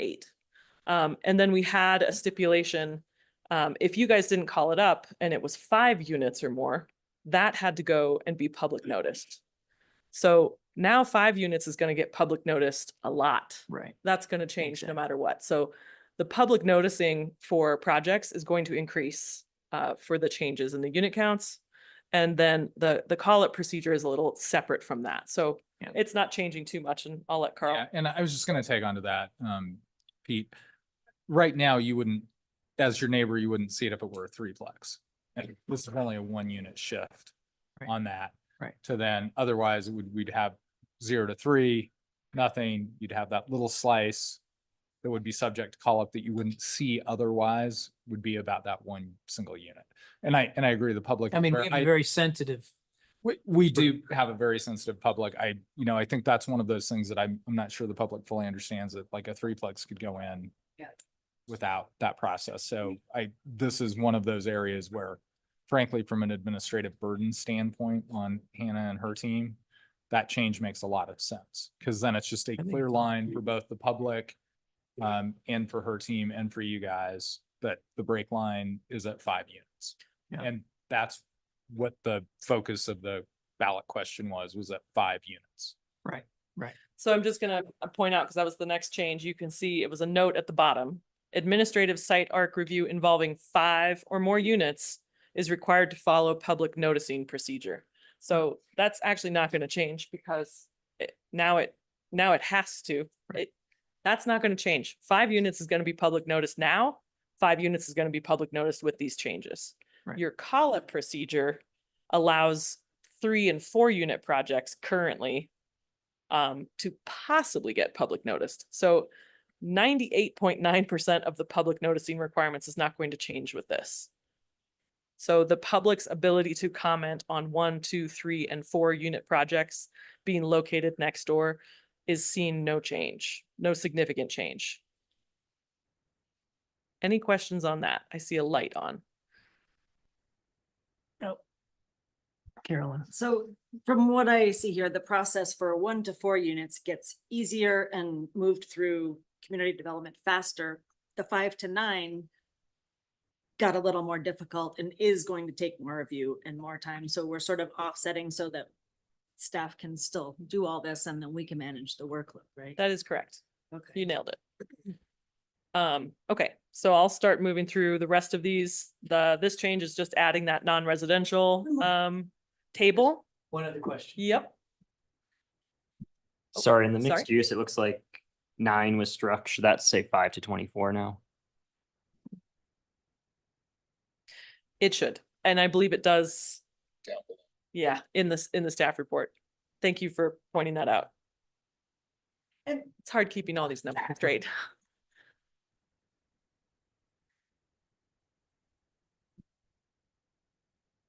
Volume. Up to 4 is a little confusing. Should it say up to and including 4 units? Like up to doesn't necessarily include 4, right?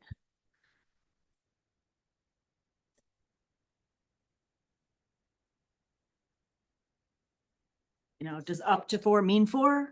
No, it means less than 4, doesn't it? Let's do, how about 4 dwelling units Yeah, and less.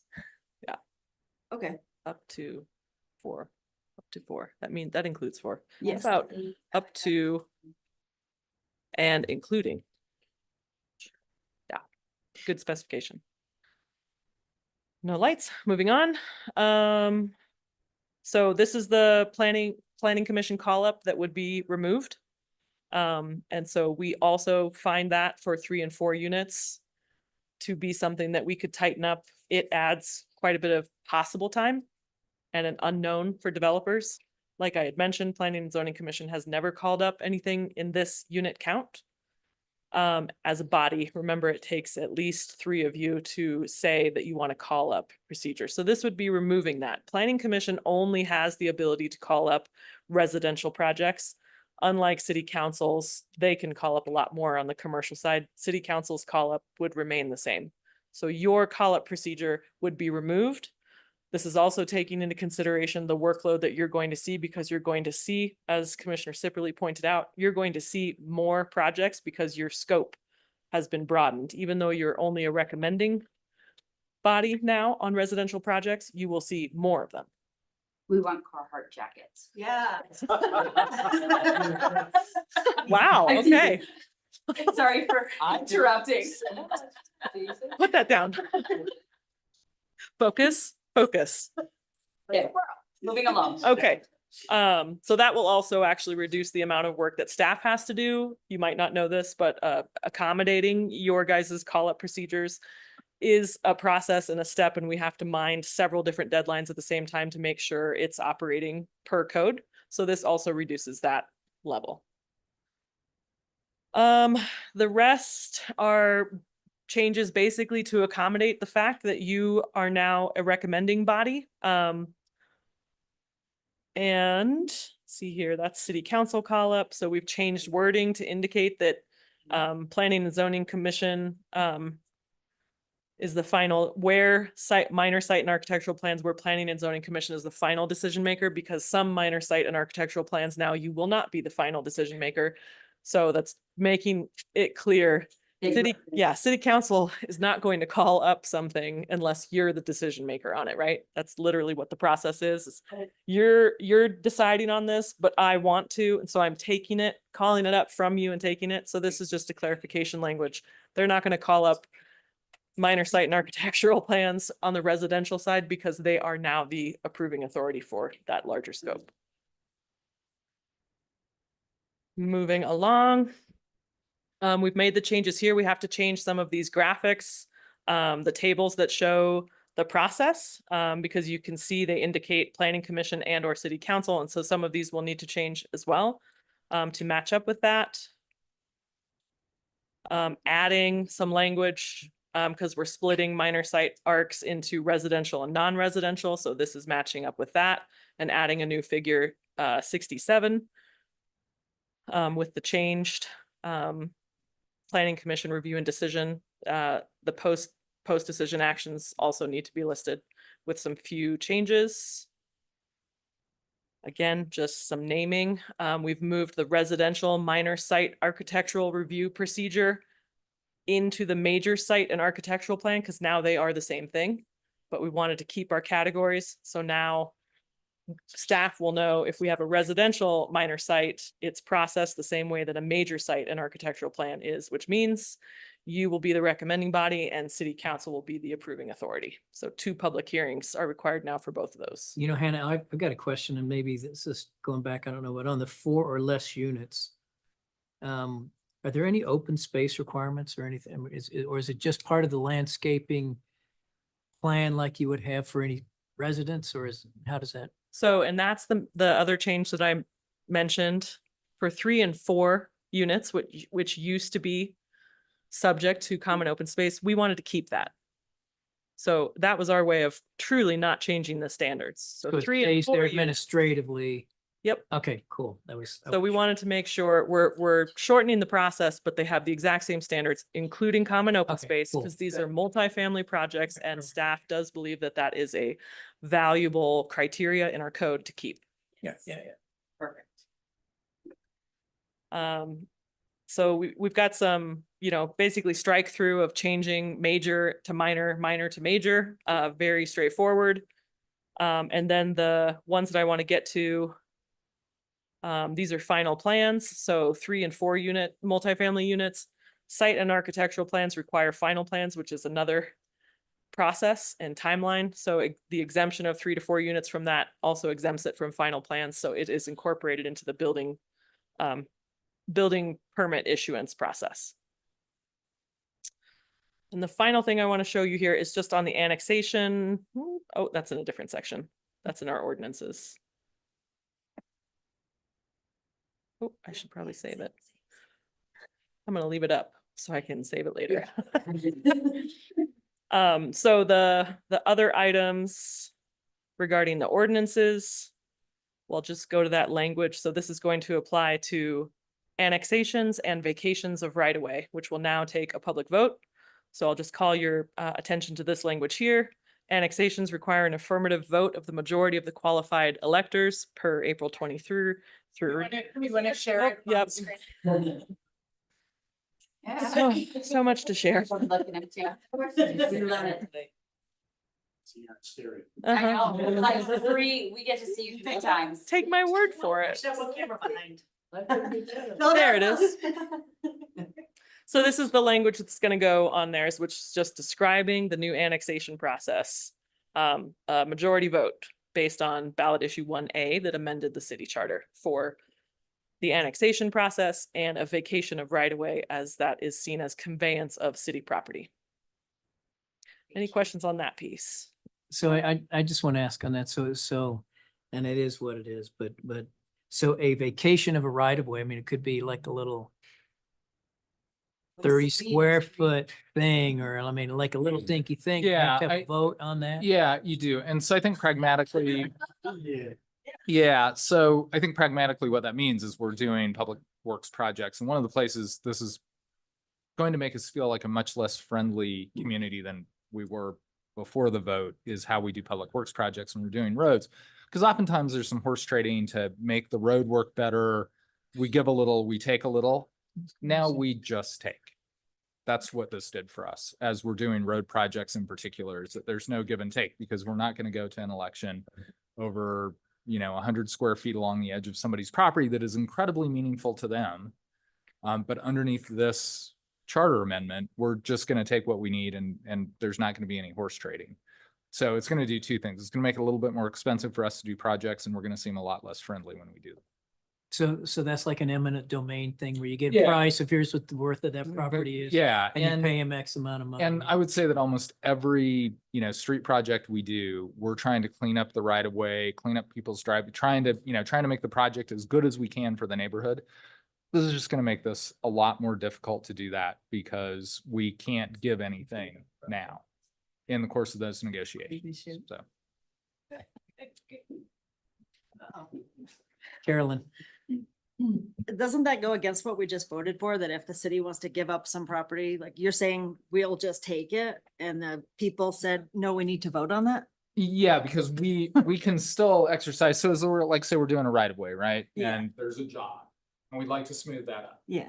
Well, the only choice we have is to take the property that we need to smooth it up. We can't, horse trade and give a little bit back to the property owner, so it's not as impactful on without going to an election, Right. because that's a transfer. So I think that I can't speak for the proponents, but I think they were more worried about these large scale projects and things like that. And the reality is there's a lot of small things we do and you see on a regular basis that's going on for us to try to make for better projects. And So- that's not going to be one of the options that we have to work yeah. with. I think I can give you an example. What Carl is describing is we have projects come in that need, it can be 30 square feet of city-owned right-of-way. And they want us to consider giving that to them to accommodate their project. And in that consideration, we see that they have property that would actually be beneficial to the city for one of our projects, let's say a trail project, and we need 100 square feet over there. There's negotiations that can happen there of, we will give you this city-owned property and you can give us this, more of an exchange. But now we can't give this. But so we will still look for our projects on things that we require and need to take it. That's what Carl is saying of, we can no longer give, we will only take. Oh. Is there like a square footage cap on that or something? Then that it's totally negating the whole election, isn't it? No, No. people did not understand. I'm not gonna say anything. Nothing we are doing tonight is Yeah, negating I the was gonna say election. the other thing to be aware of as we're talking about annexations is that Yeah. you won't see this, but just something to be aware of, and you may hear about it in this room if you are considering annexation, is we will adopt a fee schedule that includes $20,000 to run an election as part of the application fees for an annexation, right? We can't keep putting the election costs on the citizens. general fund. Mhm. So that's gonna be, part of that conversation as well. And I think that may be something that you guys will hear, and not be able to do anything about, but you're probably gonna hear about it in this room as you're reviewing projects. So what you were saying is the city used to be able to sort of bargain with just one landowner, like if you give me, Yeah. 300 square feet, I'll give you 300 square feet. And now we can't do that without a public hearing, No. Without a public vote. public vote, that is. But what you're proposing is. We're not proposing anything. We're just simply saying the giving piece now will require a vote. So we can't do those We negotiations can only. without a public vote. Yes, Okay. that's, no changing. Okay, like the 4 mile, like going up Midland, that road width expanded and the dude lost this whole front yard, but that's not city property. It's not like you could give them Yeah. back some in the back of. the There's lot. there's not a proposal from us on this. This is matching Okay. what was voted on. We're just Okay. describing what it means for the vacation of right of way, which But- used to be a simple process that we used in negotiation tools. That's no longer available without a public vote. Okay. Okay. And then, the burden for any public vote would always go on who was requesting said city property? Yeah, I think that if, particularly in the context of annexation, we're kind of, going farther afield than the code changes. I think in the case of annexation, we're gonna have to add that to the fee schedule, right? Because I don't want to go through the whole process and then get to the end and have the applicant either say, no, we can't afford to pay for it, or to have the city have to pay for that election. Because the way the process would be is you would go all the way through doing the development review of the annexation. We'd negotiate an annexation agreement, adopt the ordinance subject to the public vote. And so, I want to know on behalf of my client that we have the money in the bank to pay for the election that's going to come at the end of that process if we do in fact approve it. So with these small chunks, say like some landowners trying to do a development and they just need an extra 2 feet along the street. You Nope. used to be It's a able no. to give it to them. And now if they want that, it has to go to a vote and they have to pay for it. Yeah. Okay. Yeah. Okay. Get over it, Karen. Yeah, well, I just wanted to make sure I understand. Yep. Because it was a Some heated complicated topic and nuances. we owe it to the people. With water rights, were you gonna mention anything about water rights? I saw it in the staff report, but not in the, That's narrative. part of the election, but it doesn't have anything to do with municipal code Title 70. So no change is being proposed for that. thanks. Okay. So my question is there? Okay, he's like, no, I'm bypassing you. No question for you. So I know we can't give the land or like vacate the right of way. Is there a way to, like a legal means that we could? I think what I'm gonna say is that, you know, we'll look at everything on a case by case basis. And that this isn't. Can I just And point I'm something gonna out? divert you back to the code changes that we do have control over. So I'm sorry, and I know you guys probably have a lot of questions on that, but we need to get through the code changes Okay, that are okay, let's required, go, and let's that's go. not part of it. We can talk about process. Maybe Carl's gonna set up a Because. training session to go over it. I don't mean to cut you short, but to get us out of here before midnight. Let's go. So Move. the last one, which is, I'm just gonna show you, Commissioner Waller, you had asked about this. So this is the common open space to match up with that exemption. So you can see here, this is the applicability section of our common open space. And you can see A through G was what was previously there. And you can see administrative site arc plan approval. Because we are proposing to exempt 3 and 4 from the site arc approval, they fall out of this category. So we've added H, which adds them back in specifically stating that 3 and 4 units exempted from the administrative site and architectural plan approval are subject to these standards. So we brought it back in. Okay, that is the end of the charter amendment initiated code amendments. So I'm kind of going to give you guys an opportunity if you want to split this up for making motions, or you'd like me to move into the housekeeping and do it all as one. Carl, do you have any? You know, I wouldn't mind if you guys would take a motion on this because we have to process this through. If we get hung up on some of the other cleanup and you guys want to take more time, that's totally fine. But this, we have to get on the table and push up to council at the 7/18. Yeah. July 18th. July Yeah, 18th yeah, meeting. no, yeah, no, you know what, so I had one question that I don't know if you talked about was the airport. So I guess what I didn't understand, so the airport, I thought I read that the airport can change without a vote, and that's, I mean, did I read that right? I mean, we I'm could not do sure, the, but I can we tell could you do the what. the- tunnel, or we could do whatever. I can pull up the exact language if you want. Yeah, but I was it- gonna say, so the airport, underneath the charter, the first charter amendment that related to the airport, that was somewhat modified by the second charter amendment. You can't close the airport without a vote. And you can't transfer it because it's always been in public use. You can't transfer it without a vote, which it would have been subject to that vote prior to that change anyway. But as far as, you know, how like say Southbridge is designed, you know, we recently entered into a long-term lease with an operator out there.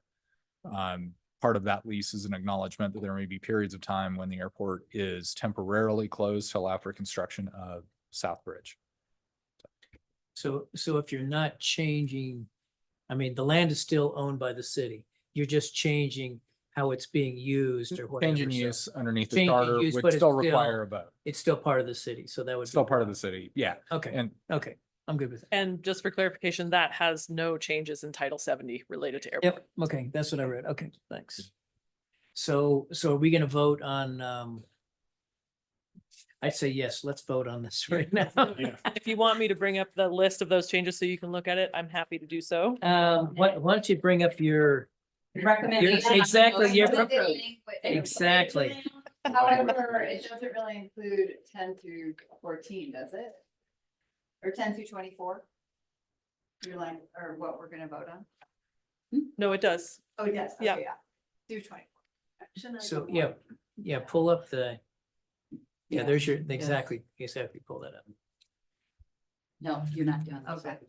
So this, you can, what I was gonna go to is this. So you can say what you're voting on is changes to Title 70-60 and Title 70-40. Those are the sections that are being changed to come into compliance with the charter. So the motion would be for those specific, I'll write them down so they're there. 70-60 and 70-40 with the same findings. Okay, can you go back to the? Yep. Okay, I will make a motion to approve planning file 1024 code text amendments to municipal code 070 with suggested findings on page 10 of the staff report, and that as it relates to 1060 and 1040. 70-60 and 70. 60 and 70-40.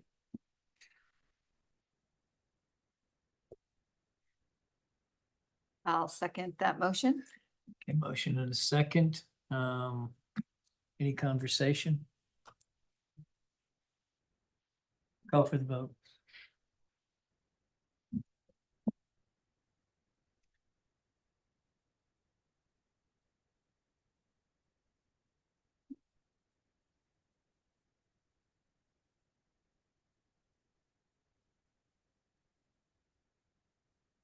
The motion passes unanimously. Congratulations. Yay. Thank you. Yeah, right. Okay, so on to more of the housekeeping items. Got fired up about this. Yeah. Let me pull it up. Housekeeping item number 1.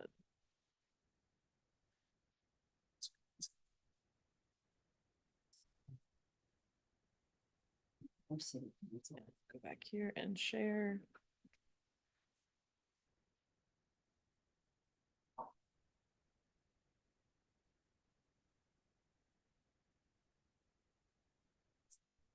These are a lot of code sections, so bear with me for a second.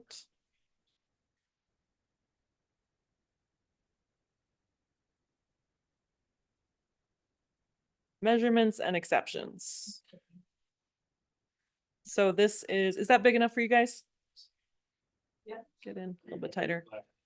So measurements and exceptions, this section really deals with what we allow in setbacks or height restrictions, truly exceptions to our measurement standards. And so this one is adding retaining walls. And the language allows a retaining wall to encroach in any amount into a required front, rear, or side yard with the approval of the Public Works Director and City Engineer, provided that all other standards of this code and the engineering standards are met.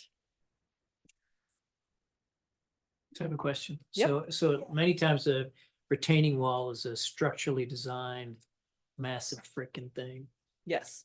you know, so that means go forth and prosper, right? I mean, is that? And I would say, so a lot of times what staff deals with is we're implementing code and we find a definition that really messes with how we've been traditionally implementing it and the true intent of what we believe code is. So we have been placing retaining walls in setbacks, but because they are a structure, and setback definitions include structure, they're kind of lumped in with the true things that we want setbacks for, which are the buildings, the larger buildings. And that's really to accommodate a lot of things, utilities and things of that nature, but also an aesthetic appeal of having buildings set back from streets and other retaining walls are there to accommodate those buildings a lot of time. But this is why we've also included the Public Works Director and the city Then engineer. you got it, then you have They're- it covered. They're the with them. experts to say whether that retaining wall is actually Is necessary. Is really an improvement Right. or is it just a Right. temporary thing? And they will Okay. tell the applicant engineers, you can do that differently. I'm not signing off on it. Which they do. Does this text imply that you can encroach with their permission, provided that all other standards of the code are met? So if they're going for a height variance, they can't have a retaining wall setback. It's kind of what it says. Yeah, provided that all other standards of this code are met. Pertaining to retaining walls But it is doesn't- the implication there. If that needs to be I would. more Yeah, specific. Yeah, because it's like, oh no, if you're. Yeah, so the intention there is that retaining walls have other standards, and this is not exempting them from those standards, which is like terracing and Mhm. landscaping. I would change Um, it, Yeah, So, Cause that's how I read it too. yeah, it's risky. thanks. Super semantics. Red pen, red pen. Red pen. Related to retaining walls. Okay. That one's good? Yep. Okay, I think it's warm. The building has been experiencing some flux today. The third floor was quite heated, as it usually is. Okay, next we have table of allowed uses. That one up and share.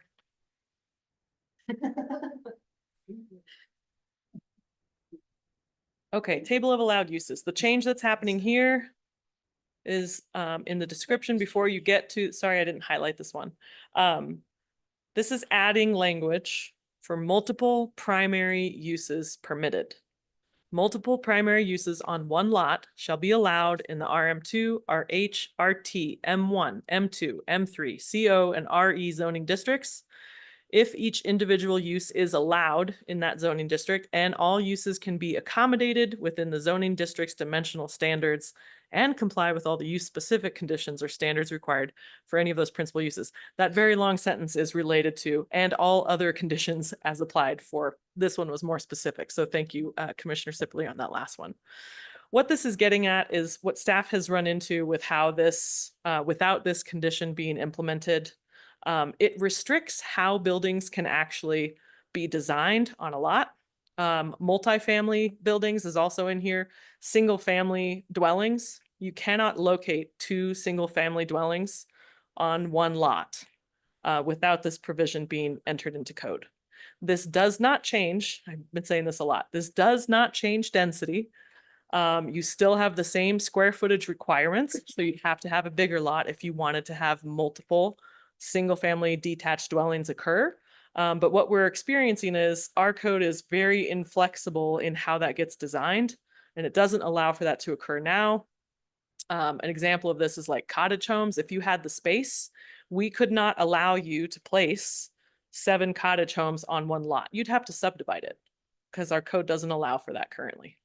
That's really what this is aimed at. Again, it doesn't change the square feet that you have to have for a single family dwelling or any other primary use. None of those standards are changing. It's just saying multiple of them can happen on the same lot. We only changed this for zone districts that have a square foot allowance per unit listed in their dimensional standard summary tables. And what I've said is each of those zones dimensional standard tables will also have a small edit where we put a / unit, meaning per unit. Because right now, most of them say single family detached dwelling requires 5,000 square feet. But now it would be 5,000 square feet per unit, because if you have 10,000 square feet, you can put multiple single family dwelling primary uses on that lot. Multiple primary uses applies to more than just single family. So it's other uses that we, on a commercial aspect as well, this will apply. It really is just kind of cleaning up something that was very inflexible and caused a lot of problems for staff implementation. Questions on this one?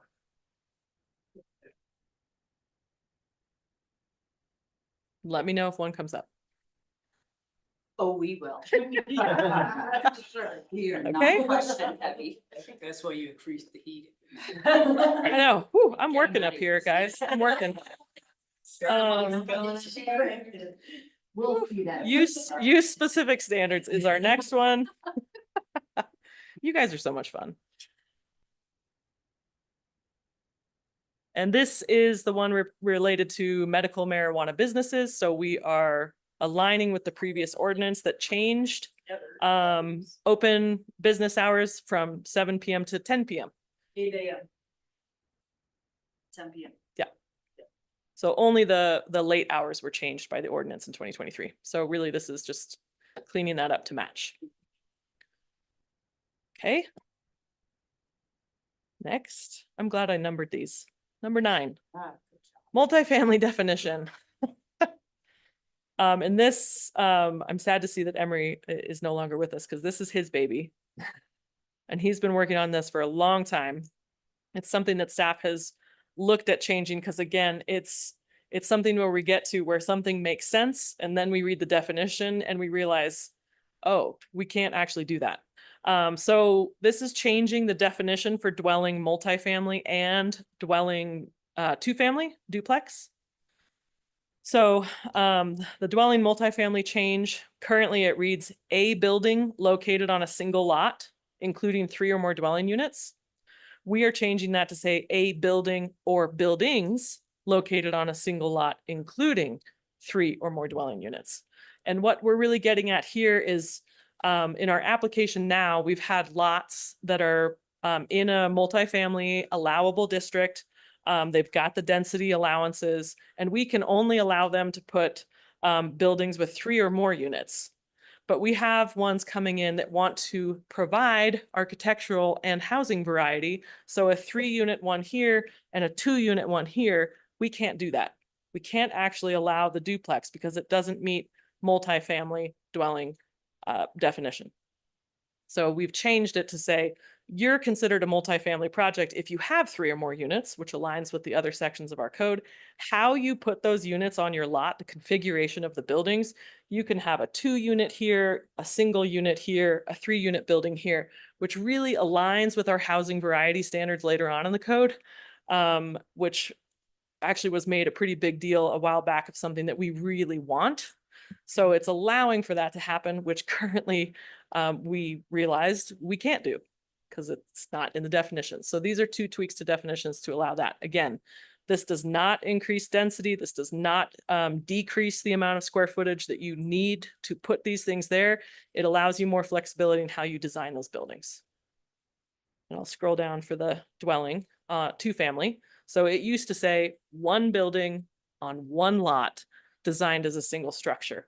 Very limited definition of what a duplex is. This says a building designed as a single structure that contains 2 separate dwelling units, which if you think about that, that is the true definition of a duplex. That is this section. Any questions on it?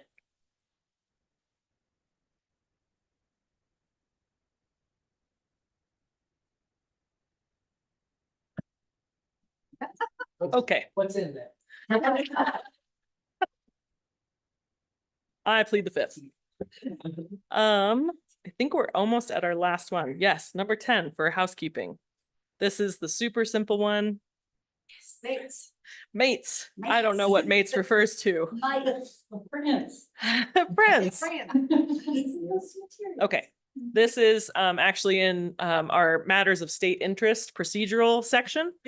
Director shall prepare a notice, and it says currently the place at which mates relating to the area or activity to be designated makes no sense whatsoever. We determined that this was actually meant to be the place at which materials relating to the activity be designated. Any questions on that one? I didn't think so. All right, that is the extent of the housekeeping items for your consideration tonight. So I'll throw it back to you for any additional questions and discussion. Where's the spiel? The spiel. Wait, I have a couple questions Okay. that maybe, so one was, I wrote down on page 6 and 7 of your staff report on the setbacks, and there was solar arrays, sheds, mechanical systems and stuff that were could be 2 feet or something like that. What was? We're not changing that. So yeah, you guys, you get into code and you want to touch everything. Under measurements and exceptions, we can take a look at it. We're not proposing to change anything else in Okay, that so section. that just stays like it is. Yep. So this is what you're looking at. These are the authorized exceptions to setback standards. So if we have Okay. someone that proposes an accessibility ramp, there's standards to allow that. A front porch and a stoop, we can allow it up to 10 feet. Ground mounted solar panels may encroach 5 feet. So these are really allowances and flexibility on accessory pieces of buildings that do make sense to allow in the setback. They're not the structure itself. And Okay. so the details are just how we apply that. So we're adding retaining walls to the long list of other things that staff can allow to encroach into a setback. Okay. And then It's a then- very handy list. You should keep it on, Yeah, reference no, it. It is. So the other thing, and I don't know if this is kind of maybe just like a general thing, but I think with ballot A, question A, whatever the hell it's called, people are confused. I mean, I think of how they voted. I mean, that's kind of my take on it. So I guess one thing that I would like to just propose is that, because we're going to pass all this stuff, but is that you really get ahead of that, at least that part, and put something out to the public to really communicate, hey, here's the implications of what we went through to do all of that. And, it could stir some feelings up or whatever, but I think it's an honest, I think it's a good thing to do. That's my own opinion. I think that's a good suggestion. And after we get the code in place, Yeah, I mean, once you yeah. get it in place, but I think it's. once we good know because, what we're doing now with these new like applications. the vacancy of make it right away. I mean, but I guess the other thing that I think that Carl brought up that I think's, and I don't know, it's more of a process, not a code, but is that it seems like it needs to be stated somewhere that the burden of election to process this is not bared by the city, that it's bared by the applicant of whomever that is. I mean, let's say it's David Howder, it's got 5 lots he wants to do, or Right. or whatever, but I mean, I think that needs to be stated somewhere, and I don't know if that's code language or. So on the fees, we will have to make amendments to our fees to include that. So it'll be kind of a separate thing. Okay. Fees are adopted by resolution and don't take a code amendment. Okay. So if we do implement what has been described, that will come before a public hearing. But yes, I hear what you have said of taking the opportunity to update the public Yeah. on how this has changed the they code should. and what they need to do now. Okay. Good plan.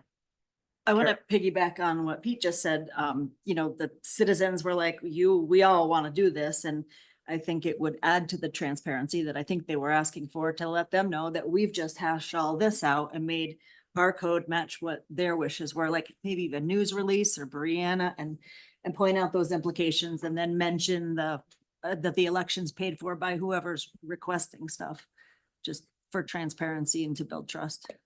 I'm calling the paper tomorrow. Okay. Yeah, that one new girl, she's good. Okay, let's pull Housekeeping items. pull up the doodad thing. Can you guys keep making us the spiel? Yes, certainly Oh, will. wait, I didn't know we're not calling the vote yet. No, We're not? Why is mine blinking? Everybody's just playing it. but we have to make a motion first, right? I'll make sure. Passed unanimously. Turn up the heat, crank up the heat. Here, I'll, So is this it right here? Yes. Somebody else do it. I'll do You it. can't do it all night. I can't push You you. can't do it. You No, I got- can't. okay. I motion, well, you can't turn me green? I can't. Oh, yeah. Right. it's on. Say I can't turn you. Just pull his mic over, because it's on.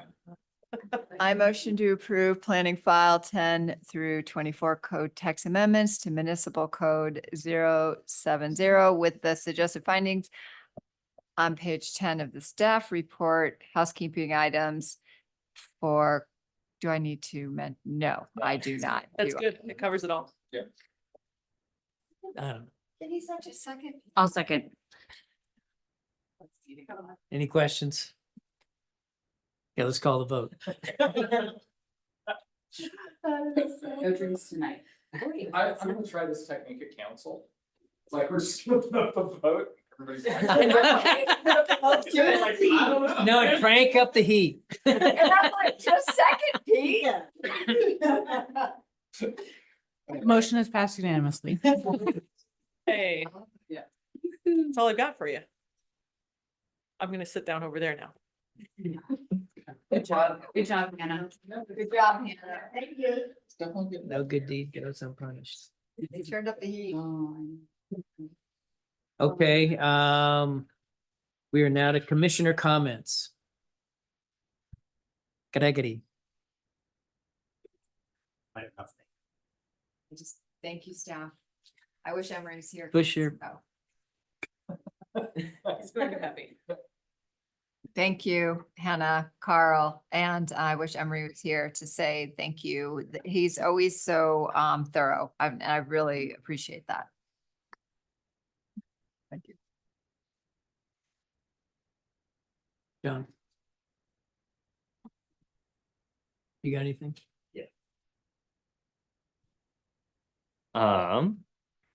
Just a couple of things, I guess, for the development director that I noticed. I'd love to take a look at 70-40-80 E10C4. Which is a provision that says that multifamily in the downtown core has to look like a single family residence. I think that's not necessarily appropriate for the entire downtown core. Also, as a note, GIS defines the downtown core. The layer goes north of the Colorado River, and the definition in our code is south of the Colorado River, north of 13th. So getting those two in alignment would be nice. Carolyn, he's smoking. That's all. I know. He was in the code. Good job, John. Code. Hey, Carolyn? I also have like a short list of things that I like to look at, maybe with P and Z and especially with staff going on. Lighting is a big one, and it's come up a lot. Dark sky is a big deal. I mean, Aspen's been doing it for 30 years. I think it would also please the community to revisit some of our lighting standards, some of our design standards. And I know we can't do it all, but maybe we can just send you a few things, and as we have work sessions, maybe we can cover some of those items. And yes, I do appreciate everybody's work here, and especially Emery's. He's an asset. Unbelievable. Okay. Right there. You You have nothing? chocolate.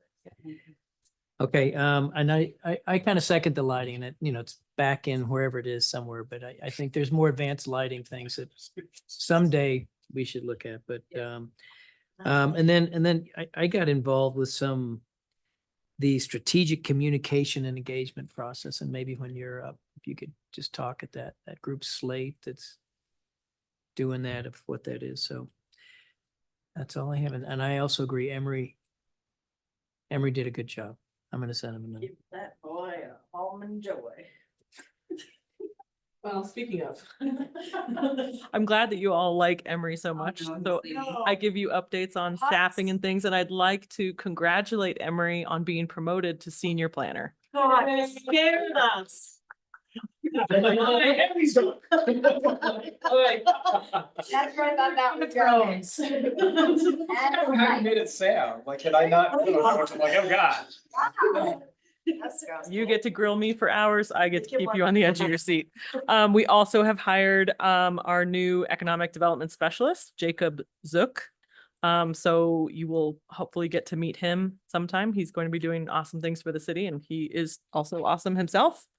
We do have some applications that are pending for July, which includes a possible 1041 permit for matters of state interest, and the P&Z training that Richard promised you, but we didn't have time to include tonight. And I'm looking at Joy, and she's thanking me for that. So Richard will be back to provide that training that you guys requested, kind of an update on all things of how you make your decisions and interacting with the world. I won't be here. It'll be recorded. You can watch it from church. It will be recorded. So that's July, and that's all I have. What about the slate? What is that communication?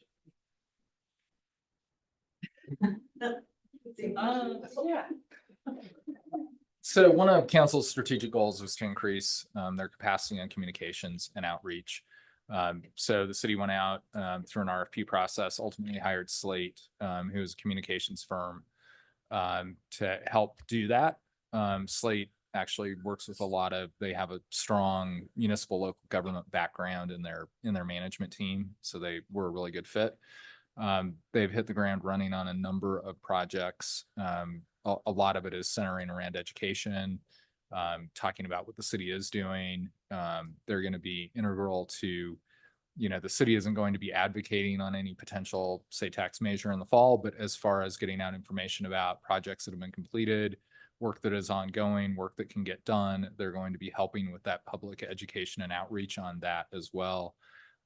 They also just extend Breeze reach a little bit and our communications in general, both on kind of emergent issues as well as day-to-day issues. And we're really appreciating, I think, at the senior team level, just their depth of experience, especially with we've had a couple of minor crisis communication situations that just having them to talk through, having been through it with other clients, that's been super helpful as well. That's awesome. Yeah, no, I think it's great. So can the city advocate for themselves? I mean, you know, because it seems like with ballot A or different Yeah, things, you know, we don't really promote, here's our So, perspective. you know, I think council kind of took you know, I think they felt like the community needed to make the decision on ballot A without council getting involved, really.